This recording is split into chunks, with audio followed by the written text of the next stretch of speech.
All right, ladies and gentlemen, here we are. We're back again. And for some reason, it's going to be a nighttime show, and it probably won't get near the views that the one did yesterday. Cheese and I decided off air, by the way, that if someone will just, give us a couple $1,000,000 or so we can quit our jobs, we'll start doing daytime shows Monday through Friday. Right, Cheese? Here's the thing. Everyone was watching us yesterday.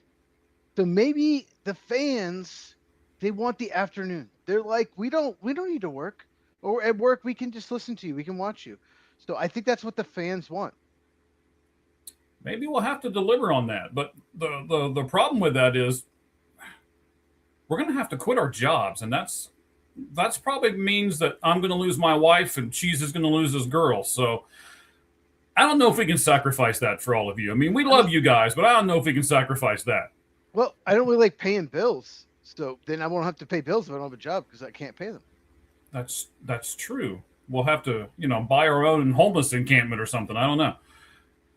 There's a lot of those in my area. So there you go. Are there? Unfortunately, yeah.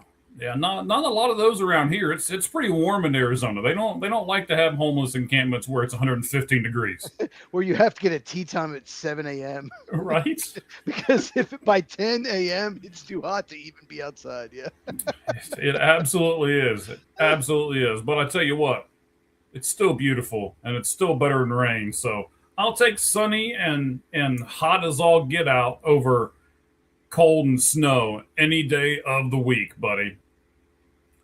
All right, so let's give it to him. Cheese, on today's episode, we will play Dodgers Devil's Advocate. Ooh, looking forward to this. Actually defend them. Well, one of us will. Why was a Major League Baseball manager thrown out during a rain delay? We'll talk Shough, Brisett, and Levis here in just a moment in our All NFL 5 Flamin' 5 and 5. The Red Sox have been on an absolute tear. What does it mean for Major League Baseball and what does it mean for their team? We'll tell you here in just a moment. We'll play Lights Out Trivia. We will bring you the Lights Out stat of the show, something new. Wish a football coach a happy 101st birthday. Yes, that's correct. And Cheese, over 3,000 21 or under players have debuted in Major League Baseball, but one of them did something no one has ever done before. We'll tell you who and what he did. Plus, much, much more right here on the Lights Out Sports Podcast with me, with Cheese, and with all of you. But first, we have to do it the only way we know how. And that, ladies and gentlemen, is Lights Out.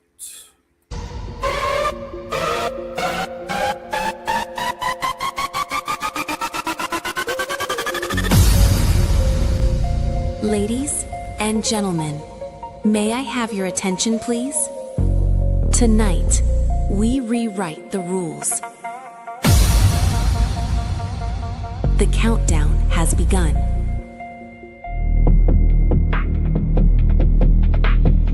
The show starts in 10,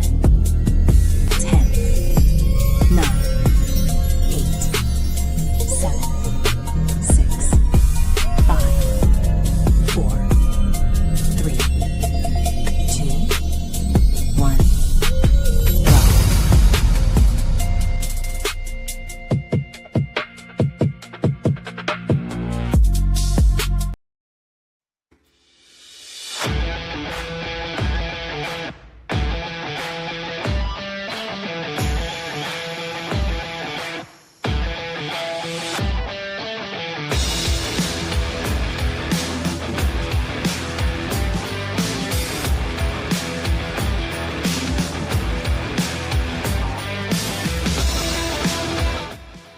All right, buddy. Seems like I just saw you yesterday. That wasn't me. Oh, that wasn't you? That was a variant of me. Oh. He had more gray in his beard. I have less. I did notice that. You shaved all that off. I was even watching your Packers video today. You still had it during the Packers video. I don't know who that is, but yeah, that guy yesterday, he knew most of the players that were traded, not all of them. I was like, who? I had to ask you. For those of you who didn't get I had to ask you a it. few people, like, who is this guy? Like,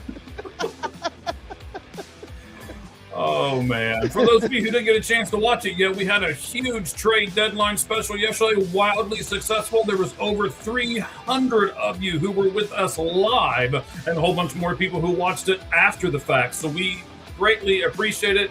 That's why in the beginning, I know there's a lot more people on with us now than what there were about 5 minutes ago when we started all this. And we were laughing back and forth about how we'd have to quit our jobs and start doing stuff during the afternoons. But we loved it. It was a great thing to do. Trade deadline special was fantastic, Cheese. How did you think the trade deadline thing went yesterday overall?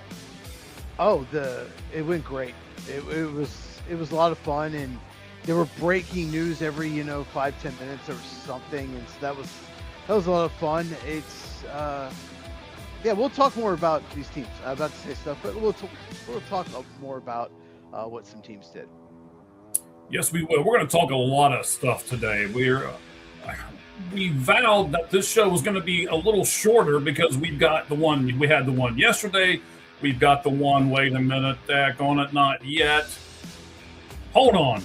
We had the one trying yesterday. To take my time. I know. I'll fix it. Calm down. The old man will fix it. What people were not supposed to realize is I forgot to put it like down below down here where I can grab it and pull it right up. And I was doing that real quick while we were talking. And I guess everybody found out that I was doing it. So, Okay. I see what you're doing. I'm on to you. Are you? I'm on to you. Yeah, we're on to some of these bots over here too. So, they're already starting. It's just the comments or the bots? Yes, both. It's not going to work, ladies and gentlemen. Look, we'd love to have your participation on here. In fact, we want your participation on here. But if you're going to do stupidness, it's not going to be on the screen anyway. So you're just wasting your time. All right. We'll just leave it at that and we'll move on with our lives. All right. So I'm excited for this. The pads are on, Cheese. And because pads are on, the 5 Flamin' 5 and 5 is going to be all NFL right away for you. For those people who have not been here yet, Cheese, I usually explain it. Why don't you explain it since you're going to be the one literally on the hot seat? So Mike's going to ask me 5 questions. I have 5 minutes to answer all 5 questions. If I answer all 5 within those 5 minutes, then I won't burst into flames and die. A horrible death. And not only that, will I not die, which is great. I will also, Mike will ask me another question that went along with one of the 5 questions. So yeah, basically I just have to make sure I get it within 5 minutes and I won't die. Right, and we will fix the time here. So I'll pull it up on the screen, and I'll make sure we fix the time, all right? So you'll actually probably get an extra couple of seconds because I got to pull it back, and yeah, you'll see. But I can do it. I can fix it. All right. So how about we just go ahead and jump right into this 5 Flamin' 5 and 5 thing? Is that all right, buddy? Sure. Sure. Let's do it. Sure, he says. Let's do it. Okay. Can you be a little more excited? Well, maybe this will help. Okay. All right. Music is soothing. Helps. Music is soothing. Kind of gets you in the mood for everything, right? And Yep. I'm going to switch up the number of questions here because I want to go to a question that I think is going to be a little longer first, and then we'll kind of jump into different things here. So I know you've probably seen the 5 questions already. We will do them in a little different order, just so you know. All right. It's funny you think I actually look at the notes, but it's fine. Oh, man. We'll tell you somebody who does look at all these because they do articles and stuff with us. We'll get to them here in just a little bit. Okay, buddy. So, Will Levis, Titans backup quarterback, said, and I quote, "There are not 32 quarterbacks in this league better than me. I know that for sure," end quote. Would you agree with him? And if not, do you still understand why he said what he said? I do not agree with that. I don't think he's very good. I think he's one of the most reckless quarterbacks I've seen since I've been covering football for over 20 years. I don't know where this is coming from. I mean, if you watch his film, you just watch some of those games he played. He was so careless with the football. I don't know. I don't know what he's mean. I don't even think he's a good backup. He's got talent. That's why he was a second-round pick. But no, I don't understand why he would say that, because unless he's just trying to like convince a team to trade for him. But why would anyone trade for someone that's that reckless? No, it's such a stupid statement. What an idiot! He's never gonna. The mayonnaise contract's gonna run out. He was the Hellman's contract or whatever. Idiot. All right. Let's go to receivers for a moment, Cheese. DeAndre Hopkins put out the following post on his X account. It says, "I haven't retired from the NFL, but if you are a wide receiver and you want to be great, come to Georgia Tech." Can Georgia Tech, with his support, supplant Ohio State as wide receiver university? Is this a serious question? You better hope Calvin Johnson is, takes some young potion and gets back to 18 years old. No, oh God, no. I mean, no. There's just no way. What a laughable statement. I mean, Ohio State, what they're doing is producing some of the best receivers in the NFL. And if I have a son and he's not recruited by Ohio State and he's a wide receiver, I'd send him to Arizona State way before I'd send him to Georgia Tech, because Hines Ward is the receiver coach at Arizona State. Well, that's interesting. Here's another quarterback question for you, buddy. Were Tyler Shough outperform Baker Mayfield, Michael Penix, or Bryce Young and be the number one quarterback in the NFC South? You're asking questions, making it very difficult for me to finish this in 5 minutes. I definitely think Shough is ahead of Penix and Young. I think he'll be better than them this year. Baker, that's a tough one. I'm saying, oh man. We're going to talk more about Baker Mayfield in a little bit. Yeah, we will talk about more. I'd say he's not going to outperform Baker, but he'll be close. I think he's going to have a big year. And I made a video about this on my channel. I think Shough's going to take the next step and have a good year, but not quite before Baker. All right, question 4 of 5. Will Jacoby Brissett be a starter for more than one NFL team this season? What other team would he play for besides the Okay, Cardinals? but now I'm going here. Okay. The Cardinals will cut him. They'll put Carson Beck in, and then when he gets cut, maybe he'll start for another team. But he just got more money, so they weren't going to give someone more money than cut them unless it's non-guaranteed. I could see a possibility where someone trades for him because their quarterback, like... Ooh. You did it again. Ooh, I didn't think I was going to make it. Yeah, those were a little crazy questions. I have to give credit to a buddy of mine at work who loves this show, watches it on a regular. Childs, love you, buddy. I'm sure he's watching either live or well, let's not say that because he's probably at work right now. But he'll be watching later on. He gave me 3 of those 5 questions, just so you know. So if you if you didn't like him, there, you can blame him. I'll give you his email. You can just rip into him. All right. They're good questions. It just they weren't. They were tough to keep it in that time limit. All right. So yesterday, Cheese, here's your bonus question, buddy. Okay. Yesterday, we did a huge show on the Major League Baseball trade deadline. Now, the NFL draft is so much better than the Major League Baseball draft, and we covered that a few weeks ago. Yet the trade deadline is so much better in MLB than it is in the NFL. How can the NFL make their trade deadline more exciting like the MLB product? They can't. It's just not going to happen.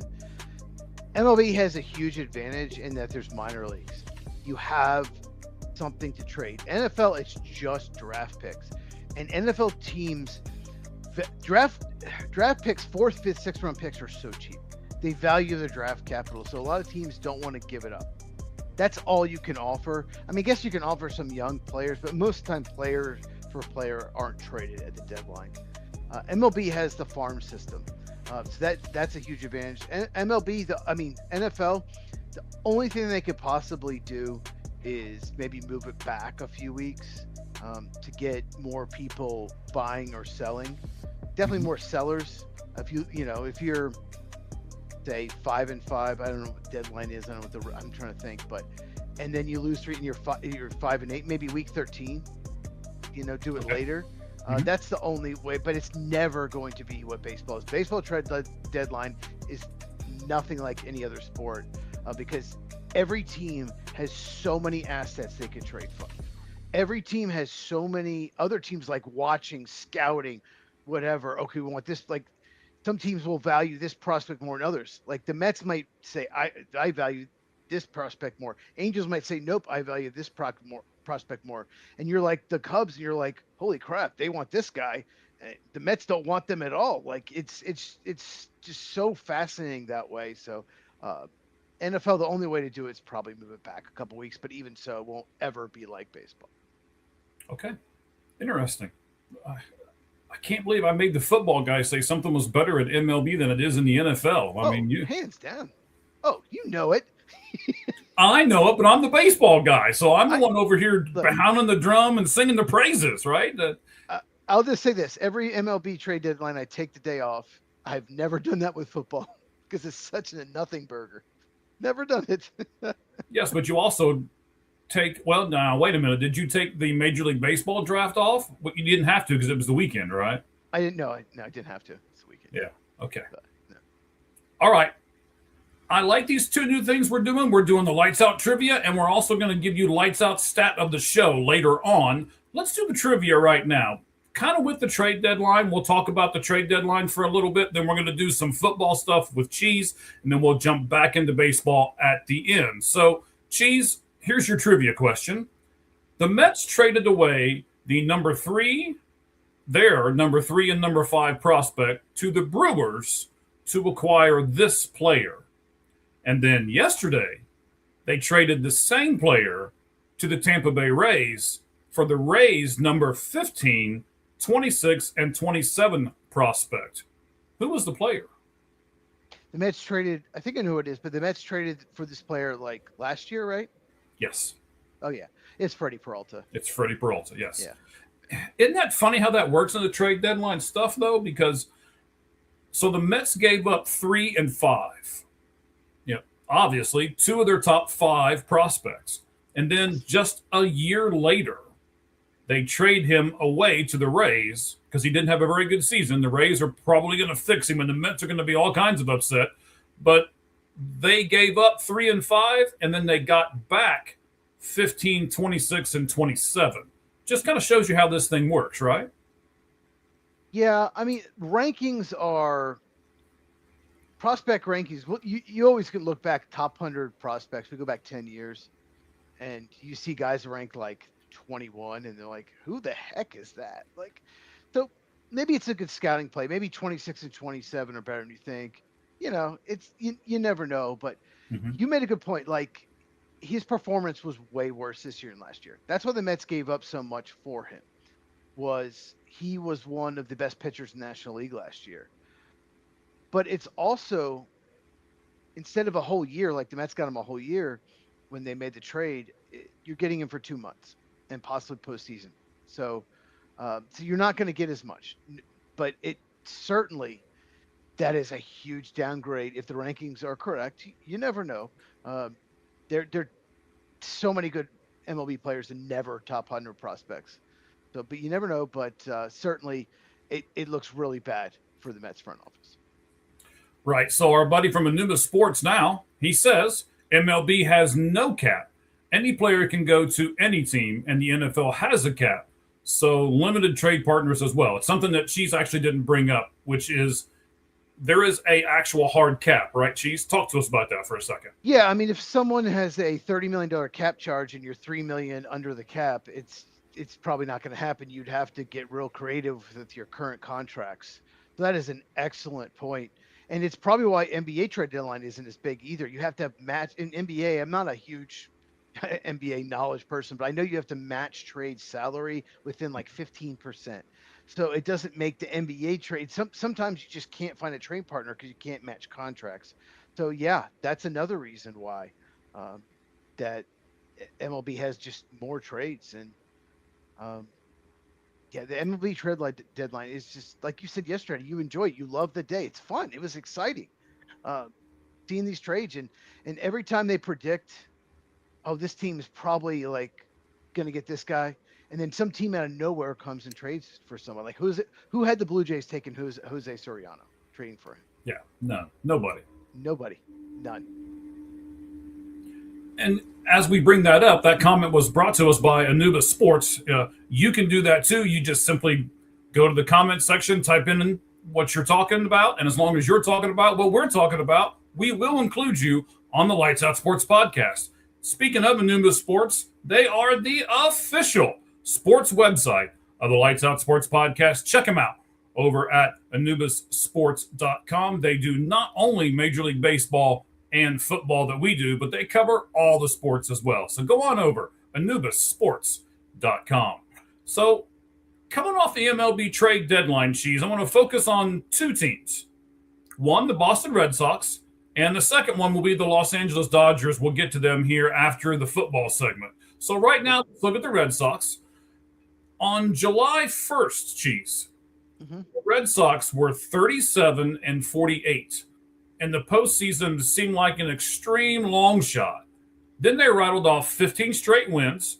They went 21-4 in July. By the way, the best winning percentage in a month ever in the history of the Boston Red Sox, and capped it off by a 3-game sweep of the Dodgers in L.A. I have a really simple 3-word question for you, Cheese. Is winning contagious? Yes. I mean, momentum. I think it's more momentum is contagious. Okay. When you win, like baseball, what's good about baseball is 162 games. So if you lose, okay, we play the next day. But when you lose 5 in a row, that's so much negativity. I mean, it's hard to stay positive for that. When you just keep winning, everyone's happier. Everyone's just, the locker room is like the flights. Oh, we just won this series. You know, the flight, everyone's happy on the flight.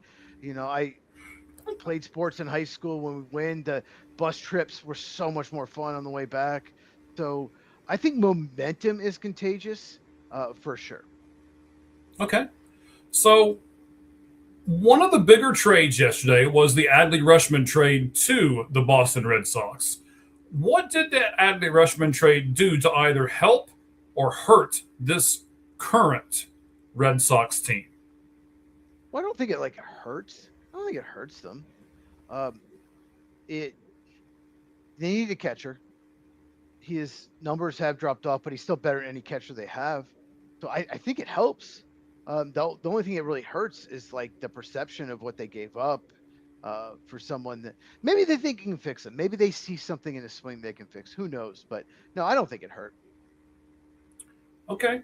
I'll disagree with you, but we'll keep going. I was going to say, what do you think? Yeah. We'll build here for a second. All right. Let's do one more question, then we'll I'll tell you what. I'm going to go ahead and pull it up right now. So I am going to kind of disagree with you. Remember last week when we talked about there was a great trade, the Juan Soto trade, right? Well, the Juan Soto trade looked really good on paper. And the Juan Soto trade looked, by the way, 1-1 Dodgers and Cubs in the bottom of the 6th right now. There you go. I know, it's on this. It's on the left TV. That TV. Okay. The Braves are on that one. Yeah, I'm looking for stuff here online, and I just happened to see it. So which Juan Soto trade? He's been traded twice. So the one that we talked about last week, which was the one with the Nationals, and where it was Nationals? James Okay. Wood and it Okay. was C.J. Abrams, Mackenzie. Robert Hassel. Yeah. Yeah. That huge trade, right? That trade looked really, really good on paper in the beginning, and then kind of as we went through, it got kind of worse and worse and worse. And then we asked last week, even though Adley Rutschman, 247 at bats with a 251 average, only 8 home runs and an OPS of 764, not great, right? He's got a left wrist injury right now.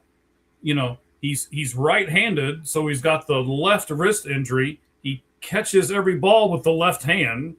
Okay, you start throwing really hard at him, will that re-injure that hand a lot? I mean, there's some question marks that I think a lot of people aren't really talking about with this trade. They just simply see it as, Adley Rutschman is a great player. He's supposed to be a great player. What are you laughing at? It's just Kyle Tucker's defense in right field for the Dodgers. I was like, what? Kyle Tucker is a disaster for the Dodgers. That could go down as one of the worst contracts in baseball history. I'm sorry. He just sort of caught a ball easily, and he just completely whiffed. So Cubs got second and third, one out. All right. The prospects that the majors ever. Mm-hmm. So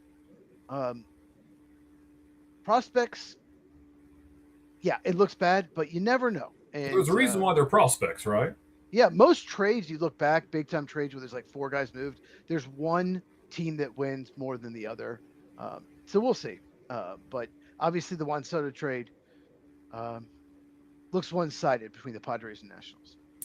And here's the thing, Cheese. Adley Rutschman can't help them today because he's on the IL. He's on the injured list. True. So you've only got, 40, 50 games left in the season, and he's going to miss some of those games. So I don't know. I'm not sure. Now, I will say that he will be with them all of next year because he is under contract for next season as well. So kind of there was a trade that the Cubs did, and we said, that Braxton Garrett, right? And we said, that trade's for next year. Maybe the Red Sox are thinking more for next year with this one. I don't know. We're not in the front office. I think they're thinking both. But if Adley Rutschman hits a 3-run homer down 2 in the 9th for walk-off in the postseason, I think no one's going to care about the prospects. At least not this year. At least not at the time. Yes. Okay, so, but I do believe this, Cheese, and to the problems. That's what I mean. We'll have a team that won 3 in a row with the highest payroll 3 years in a row. Like, it will draw, and then a team that just could not hang with them. It will draw way more attention to the problem. Okay, well, I'm going to respectfully disagree with you here. I want to see 417 versus 267, which is what those two payrolls are right now. 417 the Dodgers or the Red Sox in there. Be honest with you. Do what now? I don't want to see the Dodgers or the Red Sox in there.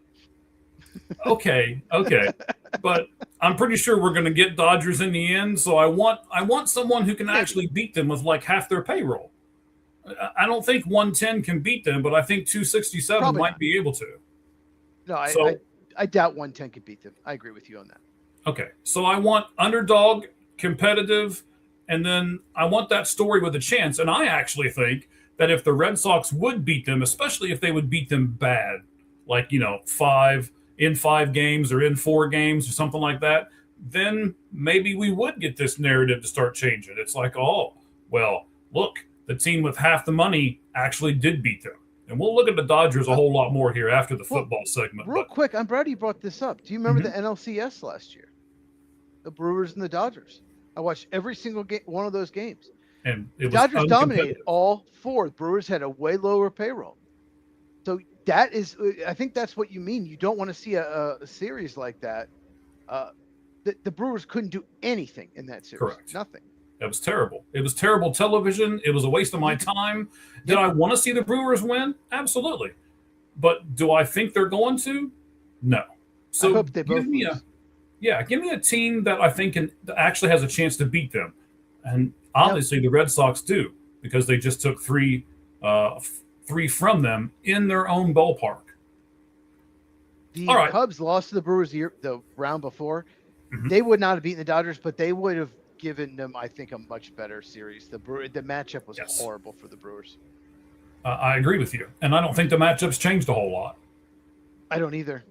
They had a chance to change it, but they didn't do it. And we'll talk about that more when we get to the Dodgers here in a few moments. Okay.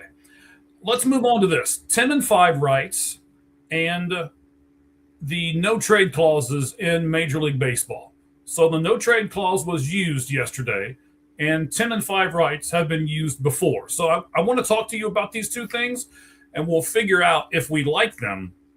And then that's going to lead you or me to do something that you asked me to do yesterday in regards to Kevin Gausman, and I did it. We'll talk about it here in just a few minutes. I did not include that part in the notes because I didn't want you to see which teams I chose until afterwards. So let's do this. 10-5 rights means a player must have 10 years of total Major League service and 5 consecutive years with the same team. And if they do, then they can veto any trade that Tony Gwynn, someone like that, but rarely. And even if it was partial, it would be 8 or fewer teams. Okay. Well, you've set me up really well. So yesterday, Kevin Gausman got traded to your Chicago Cubs from the Blue Jays, but he had 8 teams that he couldn't go to. So in this exercise, Cheese, I'm going to be pitcher Kevin Gausman, 14 years in the bigs. He's played for 8 different teams. I'm sorry, he has 8 teams in his trade clause that he can't be traded. So, yes, we talked about this a little bit, the trade deadline special yesterday. You brought it up. I don't know if it was just kind of a tongue-in-cheek kind of thing, but you were like, hey, if you were Kevin Gausman and you had 8 teams that you couldn't go to, which 8 teams would you pick? And you got my little wheels in this big old cranium of mine turning. And I was like, I don't know. Let me pick 8 teams. Now, let me tell you this, Cheese. I had the 8 teams. We're going to talk about them and why I chose those 8 teams. But the first thing I have to say is as I was going through and looking at them, it was hard to narrow the list down to 8 teams. It was hard to only pick 8 teams or just pick 8 teams. No, it was hard to only pick 8 teams. You wanted to pick way more. I really did. So it was a good exercise for me because I didn't realize it's like, okay, well, what are the pluses and minuses of going to this team, and what are the pluses and minuses of going to that team, and so as I started doing it, I was like, wow, I guess I kind of understand where these players were coming from, and a lot of them have families. Now, don't get me wrong, I love my wife to death. If we were making millions, she would go wherever I asked her to go. Right? We wouldn't have to worry about that. Sure. But I also don't have kids, or well, I do, but my daughter is grown because I'm old. So I wouldn't have to. I figured I better say it before you do. So I wouldn't have to necessarily worry about that. And what school district are we going to, and where's good daycare, and is the sitter going to follow me, and do we have a nanny, and are they going to follow us, and all of these kind of things. So the family aspect for me was taken out. But it was still a little difficult to do only 8 teams. So I used 2 criteria, Cheese. Mm-hmm. And here's my I'll tell you what, let me wait and not tell you what my criteria is. Let me rattle off the teams to you and see if maybe you can figure out what the criteria was. Okay. Because we couldn't figure out what Gausman's criteria was. Let's see if we can do it this way. I have no idea. Right? So here's my teams. Okay. The Brewers, the Tigers, the Dodgers, Giants, the Twins, the Guardians, the Angels, and the White Sox. Do you know what my 2 criteria were? California? California. I do not want to live in California. There you go. Good job. You got the first one. Hold on. Let me reward you for getting the first one here. You picked the 3 California teams. I did. I picked the 3 California the A's, teams. But the A's are Sacramento, but they're moving to Las Vegas. Good job. Good job. Okay. But then if you take those teams out, maybe if I mix them up purpose so you couldn't really think about it as I was rattling. Guardians. Rattle the other teams off. I would not pick Guardians on my list. They would. That's not a team I wouldn't just like. I don't want to play for Cleveland. Okay. So Minnesota, Cleveland, the Chicago White Sox. You hate the AL Central? And the Detroit Tigers. No. You hate the Central divisions? You didn't pick the interesting. You didn't pick the Yankees, Mets. That's what I mean. It was hard to do. I don't know. 18. So cold weather teams. I didn't want to go to cold weather cities. Well, okay, you didn't pick Toronto. I did not. I looked at those, and again, I could have picked Toronto. I technically could have picked New York. I thought about picking Washington and Philadelphia because they're kind of cold. But I was like, I want to go somewhere nice, right? I want to be in Arizona, or I want to be in Texas, or I want to be somewhere nice, right?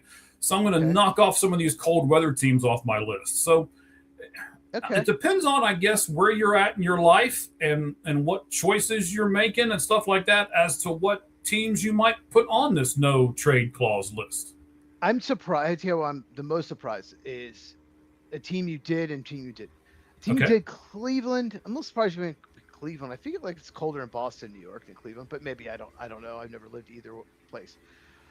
But you did pick Colorado. So why, if you're a pitcher, why would you not put the Rockies on?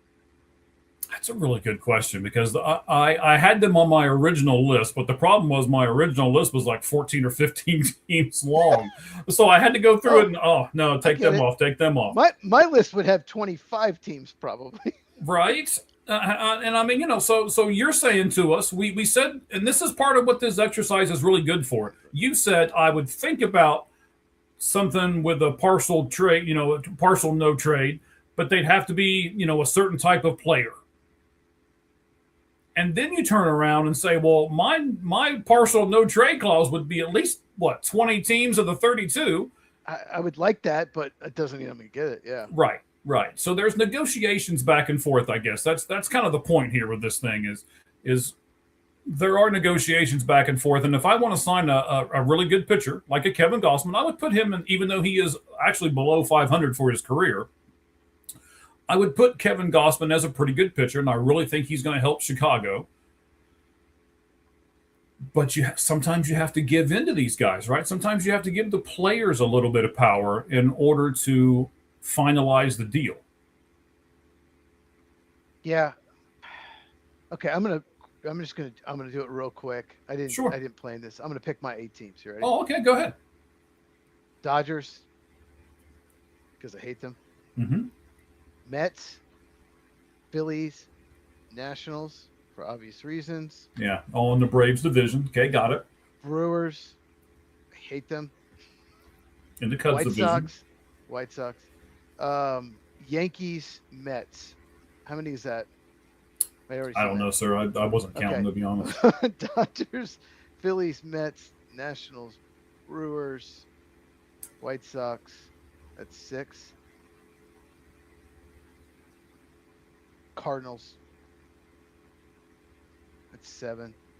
And the Cardinals is a rabid fan base, though. I would love to go to St. Louis, I think. Yeah, but my second team's the Cubs. I like the Cubs and Braves. I can't. Well, then you may as well just pick the Reds and just knock out the whole Central. No, I wouldn't pick the Reds. Okay, what's again? Brewers, Cardinals, White Sox, Mets, Phillies, Nationals at 6, Dodgers at 7. I got one more. Oh, Yankees. There we go. So I didn't pick the Rockies either. It's hard to come up with 8. If I did 10, I would have the Rockies. But what about the Mets? Mets were on there. Mets were probably number 1 on the list. I'm not. And it was on Gausman's list too. Mets were. I don't want to play. Yeah, so now you're like Gausman, right?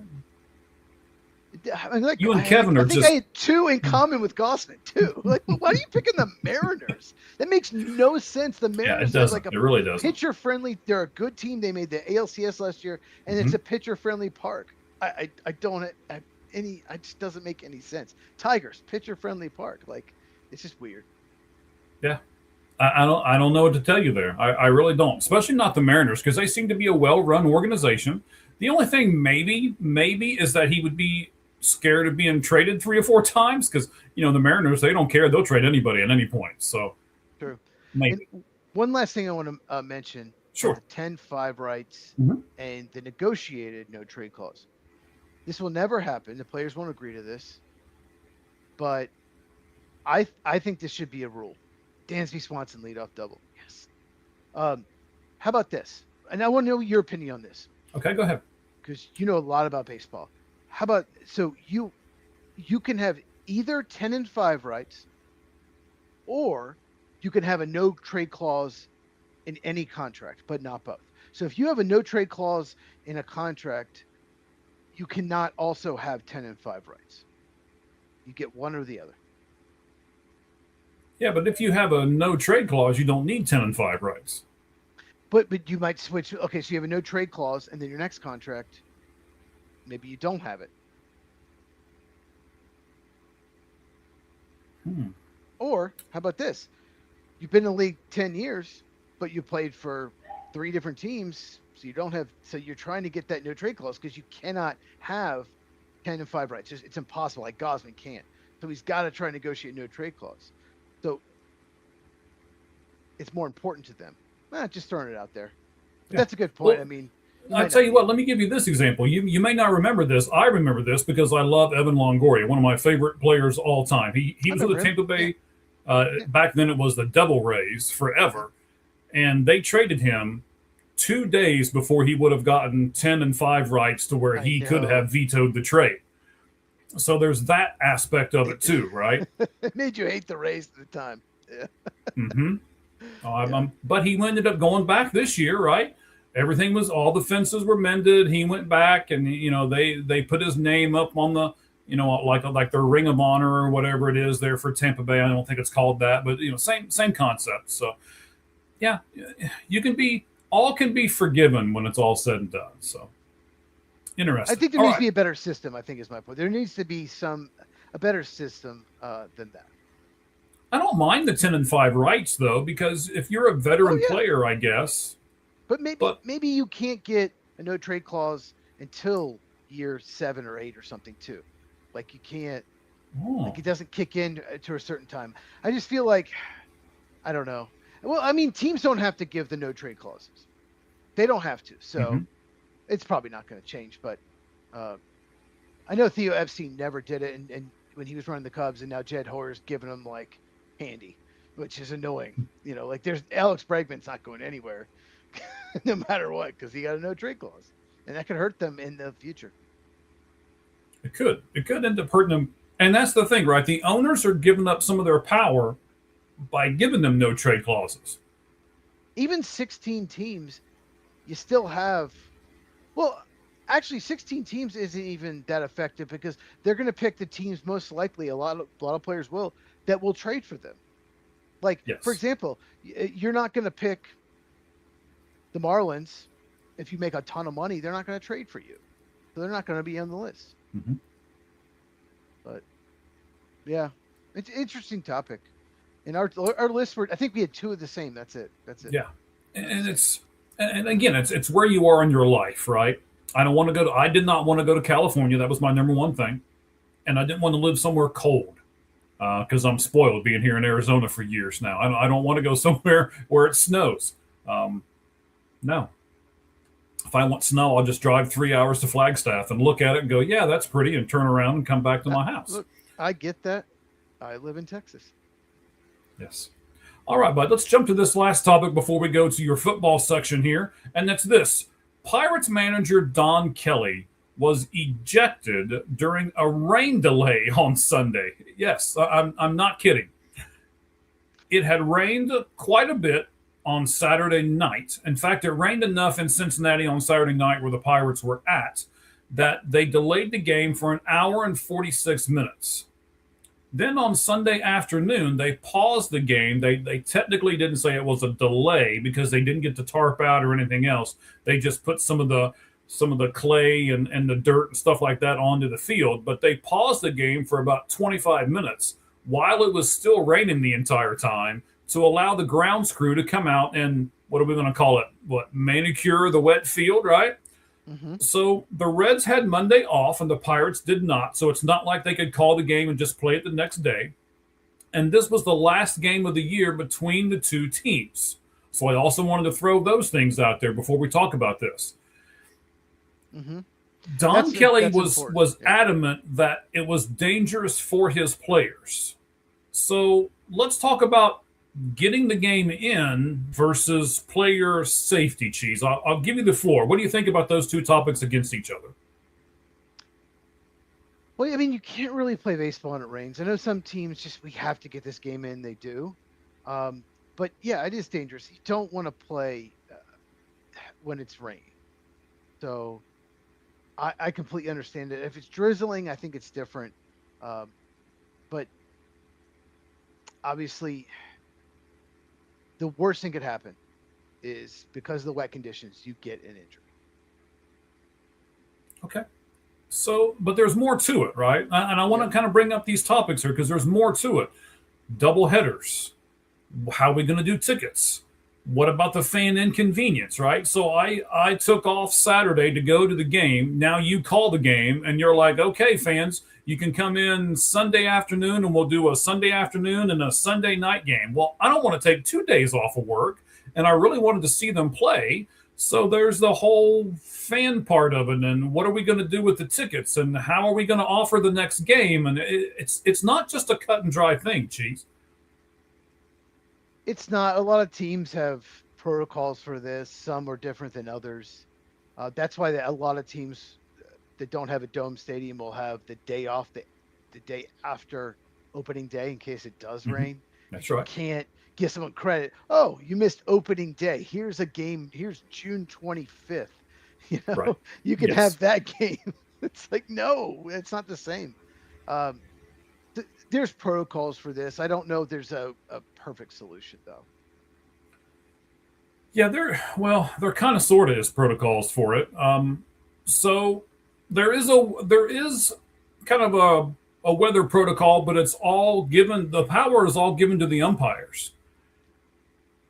I want to throw this out there, and I don't know how much it would really happen. But let's say, especially now that we've got the ABS system, right? You can't tell me that some of these umpires are not harboring some feelings here right now, right? Every time I go to this stupid stadium, they call me out every time, and man, I hate coming here. And this team stinks, and they're always challenging me, and I don't like to be challenged. And okay, well now it's pouring down rain, and I now control the narrative, right? Well, by golly, you want to challenge me on ABS stuff all the time? We're just going to play through the rain. Yeah, you go ahead and get soaking wet there, son. Man, you look, and I can hear the umpire now, right? The guy walks up to bat, and he's like, man, you look a little wet. Do you think they harbor kind of some of those stuff? Because the weather inclination patterns things are actually given to the umpires. They decide when the tarp comes out. It's not the team. It's not Major League Baseball. It's the umpires. You think a lot of these umpires, would want to just get the game done with so they can hit the buffet. A lot of them are large. Yes, that's true. No, it gives them a lot of power. And I mean, there's communication now. I mean, they're talking to, if it starts to rain and then they're told, oh, there's a whole front coming through, well, get the tarp out, but if it's scattered, let's just keep playing. I think that's kind of what you should do if you're the umpire. I guess the crew chief's the one who ultimately decides. That's just a guess. It is. But manager, I don't think I've ever seen a manager getting tossed during the delay, but I understand. I understand what he was thinking. Well, they were also getting beat like 7-1, so maybe he was trying to motivate his team. Managers Possibly. do that. Good point. Okay. So we have yeah. good news. The Cubs are up 4-1 on the Dodgers. Okay. Clutch singles by PCA and Seiya Suzuki. So yeah, the Dodgers are about to lose their 5th straight, probably. Sounds good. So we're about to talk more about the Dodgers. We are. We very much are. Should there be a weather protocol, Chiefs? And then who should ultimately make that call, do you think? Do you like having the decision in the hands of the umpires? Do you think the home team should make the call? Do you think both teams should get together? Or do you think maybe it should be run by Major League Baseball? The home team should not decide because they could just do something that's advantageous for them. Sure. Like you said, if they have a game, Oh, they have we're calling the game. Well, just like if they have to travel like across the country, say you're an East Coast team, you play the Giants the next day. Well, you want to go ahead and play. But if you have the day off, who cares? Like, let's just wait it out. So, yeah, not the home team. MLB. Oh man, I don't like when MLB gets too involved either. I don't think there is a great solution. I don't. But whoever makes the decision has to look at the radar. You have to look at the weather and make a decision that way. But at the same time, like baseball's not fun to watch in rain. It shouldn't be played in rain. So, what do you think? You've asked me some questions. To this I want to know what you think. What is the solution? Do you have a solution in mind? I think both teams should have the authority in it. I don't think the umpires. I mean, there's no consequence or anything like that for the umpire. Why are we giving it to the umpire? They have nothing to do with this. Both teams are who's doing this. So I think it should be one of those things to where if both teams could get together and make the decision, then that should be the first thing. It's kind of like the wild card, right? So if the teams tie for the wild card, and in this case the teams one says I want to play and one says no, I want to call the game, then it would go to Major League Baseball, and then they would decide. Or maybe then it goes to the umpires and they would decide. But what if the teams don't agree, though? What if one team wants right? to play That's what I mean. So if the teams don't agree, then it goes to the umpires, or then it goes to Major League Baseball. But I would give the two teams the ability to reason with one another and make friends. Let's just get along, man. Right? Let's just get along. Get along. Just chill. We, ladies and gentlemen, have a new social media out there that I just started this past week. I just looked at it a few seconds ago. We've got 50 followers already. I'm a little impressed with that, especially for the old man trying to do TikTok over here. So we have done. We've got it. It's up and running. I've brought in a social media manager, and All Gloves Off Sports Media has really taken off. We've now got 10 podcasts, including Cheese's podcast that he has yet to shamelessly plug, which, I mean, it's like almost an hour in. There we go. Football with Cheese on YouTube and Football Cheese on X. Please go to his spot, like, subscribe, hit the bell, and as he just showed you, give him the thumbs up because, as he says every episode, it really helps out the channel. Yes. Watch time. Watch to the end, too. Because I noticed that some people, like, I have 7 videos. They watch 4.5 minutes on average. It's like, watch the whole thing. What are you doing? Well, not all of us like you to squawk about how terrible the Packers are. I've gotten some interesting feedback on my last Packer video. I'm sure you have. I watched it today, actually. I was so mad. I don't know if you could tell. I was so mad. Yes, you could. I could tell because I know you well enough. Like you were holding back. You were like, okay, I don't want to be extreme. I could almost see you, underneath the table, just smacking your hand, and you're going. I cut a lot of stuff out. That was like I cut some stuff out of that. It was actually even more, probably belligerent. But I that one took a while to record because I had to calm down and then to go back to redo that spot. But just make sure you go to my channel and so you can watch it. Okay, sounds good. Hey, buddy, speaking of getting along, we're gonna do the watch along tomorrow, right? And we're going to not do tomorrow, that Thursday night. Oh, Thursday 8 night, Eastern, yes. 5 Pacific. We're doing the watch along for the Hall of Fame game between the Panthers and the Cardinals. Correct. So about 10 minutes before the game, probably about 7:50 Eastern, we will go live, and we're going to talk about other topics, not just the Hall of Fame game. We'll talk about Carson Beck, who will start for the Cardinals. He's a very interesting situation with the Cardinals quarterbacks. But we're going to talk about other NFL topics, so you don't have to listen to the broadcasters talk about people that are going to get cut by the team, because that's who like a lot of people play. We'll talk about other topics. Right. So let's do a couple things here real fast. I know, can you and I get along and say that we'll talk about most of the football topics on Thursday for the watch along instead of doing it tonight? Yeah, so we're going to talk. It's just big baseball time of year right now. We're going to talk about the Atlanta Falcons extensions. We're going to talk about what's going on in Tampa Bay with Vita Vea and Baker Mayfield, because that's both organizations. Really, Tampa Bay, I'm not sure what they're doing. So we're going to talk about that as well this Thursday on the watch along. Yes, and these are the two quarterback matchups. I'm sure you're excited, sir. Kenny Pickett versus Carson Beck. I am. I'm excited. I want to see what Carson Beck can do. I know it's preseason, but I'm very curious about him. So he could create, if he plays really well, then the Cardinals might, if he has this amazing preseason, the Cardinals may have a decision to make, and we will talk about that on Thursday night.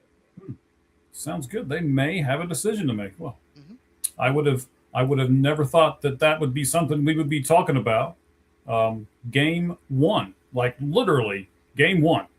And we're going to do some other watch-alongs with the NFL as well. We're going to probably try to do some of the international games. I don't want to commit us to all because I did that a couple weeks ago, and Cheese was really quick to be like, whoa. There's 8 or 9 of them. Whoa, hold on.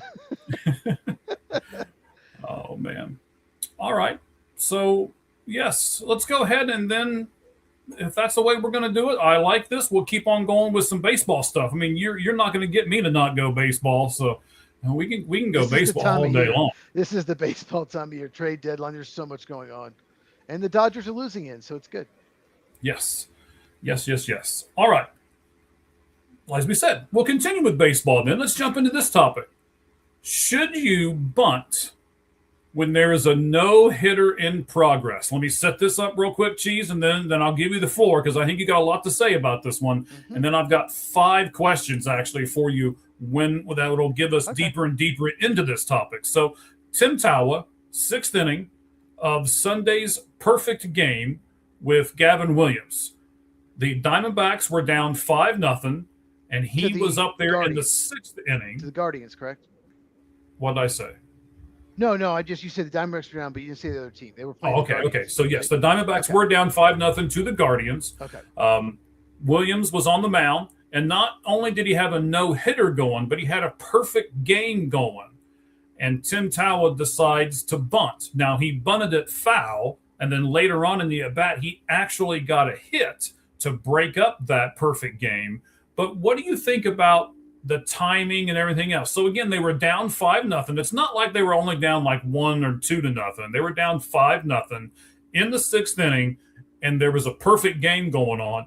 And Tim Tawa decides to bunt. Cheese, I'll turn it over to you. Good for Tim Tawa. No one likes to be no-hit. No one likes a perfect game against him.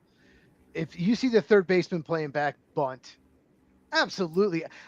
The stupid narrative. Oh, how dare you try to do that? He's trying to get this. How dare you? No, first of all, you're trying to win the game, but you're also it's embarrassing to get no-hit and get a perfect game. I think the Diamondbacks absolutely should bunt.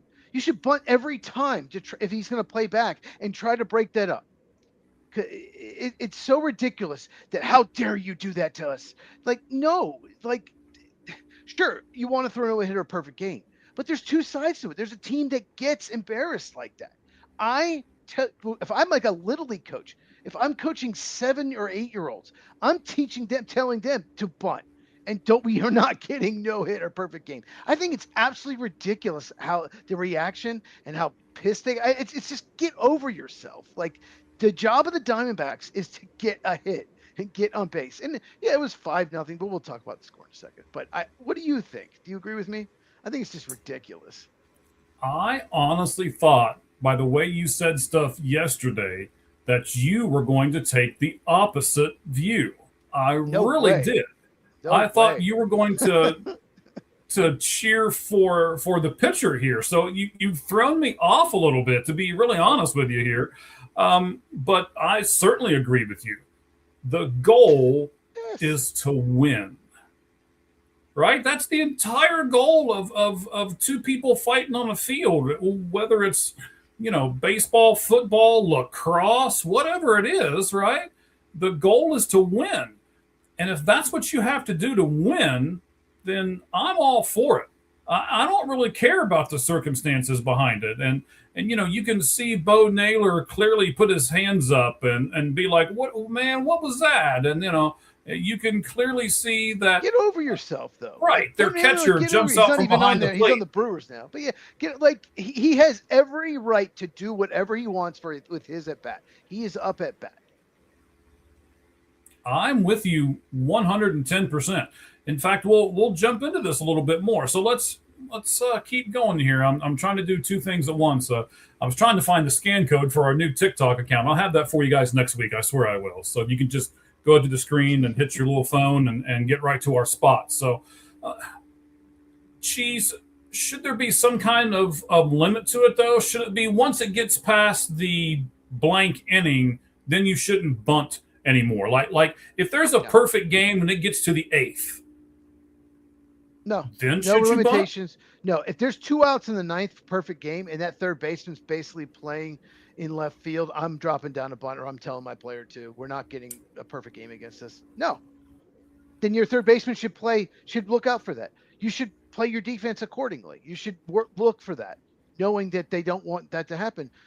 But like you said, you're not gonna, when you're down 5-0, you're not gonna win if you don't get a hit. So you got to start somewhere. Mm-hmm. So why not lay down a bunt and get to first? Why not try that? You get something going, get a base runner. Who knows what can happen? Yeah, I'm waiting for someone else to chime in on this. Let me go. I'm not looking at the screen. Oh, maybe somebody has. Hang on. Oh, okay. This is some crazy person. We get a lot of those. We do, actually, but I guess it's nice to be as popular as we are to get trolls. So I remember in the beginning when we were doing this just for fun, and we weren't looking at numbers and stuff. Both of us, one of the first things we said to each other coming on the show pregame today was, "Man, we should do stuff in the afternoon. Like, did you see those numbers?" So crazy. I have, and you know what, ladies and gentlemen, this is a hobby for both of us. But it's also something that we would both love to do full time eventually. We just know that it's not feasible right the moment. So we've talked to some other podcasts to come aboard with us, and we've got some rules and regulations that we want you to follow. We want you to actually put content out there and stuff like that. And sometimes some of these guys and gals will be like, well, this is just a hobby for me, so I'm not really going to commit to that. And to be honest with you, then you're not for us. This is something that we want to do. We want to be very purposeful for you guys. We want you to be able to come here every Tuesday night and know that the Lights Out Sports Podcast is going to be here. It might have a different host, or it might have a different co-host as one of us kind of takes some time off, but this show will be here every Tuesday night. So Anibas asks again, would MLB be better for fans if it had a cat? Oh, no, this is William asking. Yeah, he's asking Anubis if they're still on there. Yeah. Yeah, so that's our good buddy from over at AnubisSports.com. Please go over and see them. They're the official website of the Lights Out Sports Podcast. Something good must have happened. Nico Horner's gone. Nico Horner doesn't hit a lot of home runs, but he just did.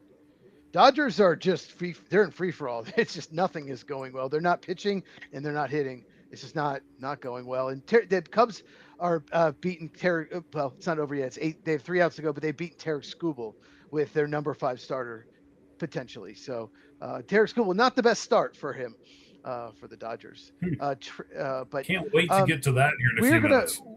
So William, we're gonna do a special when we about the CBA and salary cap and all that. At some point, we're going to do a whole special, like a 90-minute special about all of those. So we'll talk more about that then. But we both think there needs to be change. But we're going to talk more about the Dodgers in a second here. Yes, we will. And then the Orioles trading the next Johnny Bench. I take it they're referring to Adley Rutschman. He is not anywhere near Johnny Bench. Okay. He's not. Look. I'll say this though, like the question makes sense because when he was a prospect, they were talking about him as the next Johnny Bench. Yes, that's how really they were, because he was such a big prospect, but he has fallen off. I think injuries have been the biggest issue with him. I think he's just not been the same because of injuries. That's been the problem. But no, I mean, he's not even close. He's not even a top 5 catcher in the league. He's borderline top 10 catcher in the league. Probably not. If you remember, Cheese, and I'm sure Orioles fans will remember, maybe John will put another comment up here for us. They were, if you remember, they got Holiday, they got Rutschman, they got Colby Mayo. You remember the pitcher, Gunnar Rodriguez, Henderson. who was supposed to be the next big thing, right? And Gunnar they're like, Henderson, okay, Sam Bacello, yep, Kobe Sam Mayo. Yeah, Bacello. So yeah. all these Ryan O'Hearn. prospects, they were like, oh, we've been hoarding prospects. We've not traded these prospects away. And because of it, you're going to see a great new Orioles team. And they're going to be great for 5, 6, 7, 8 years. And it's going to be fantastic here in Baltimore. And it has not. One good year. They took those prospects and they had one good year. They were terrible for, and they're terrible since. I would say one good year gets you to at least the World Series with the way they were talking about those prospects. And they made the playoffs, what, I believe the first 2 years. And then they have just completely fallen off a cliff. In fact, the last 2 years when they had all of those prospects up, I was reading this the other day. I don't have the stat in front of me, but they're like 15, I believe, 15 or 12 games under 500 while they have tried to build this team around all those prospects. So obviously it's not working. And because it's not working, they decided to trade one of them and see if they can get some other chips. And to be honest with you, I think they did. I kind of think they fleeced the Red Sox, but we'll see what happens when it's all I said. would have done that trade as well. But yeah, Grayson Rodriguez is another one that just, at one point they had like 5 top 25 prospects, which is insane. And like you said, you thought that this was they were going to have this great stretch, and it just didn't happen. All right, so let's go back to the no-hitter for a second. I got a couple more points I want to make on this, and then we'll jump into the Dodgers. So we said doesn't matter what inning, right? Cheese doesn't matter. Yes.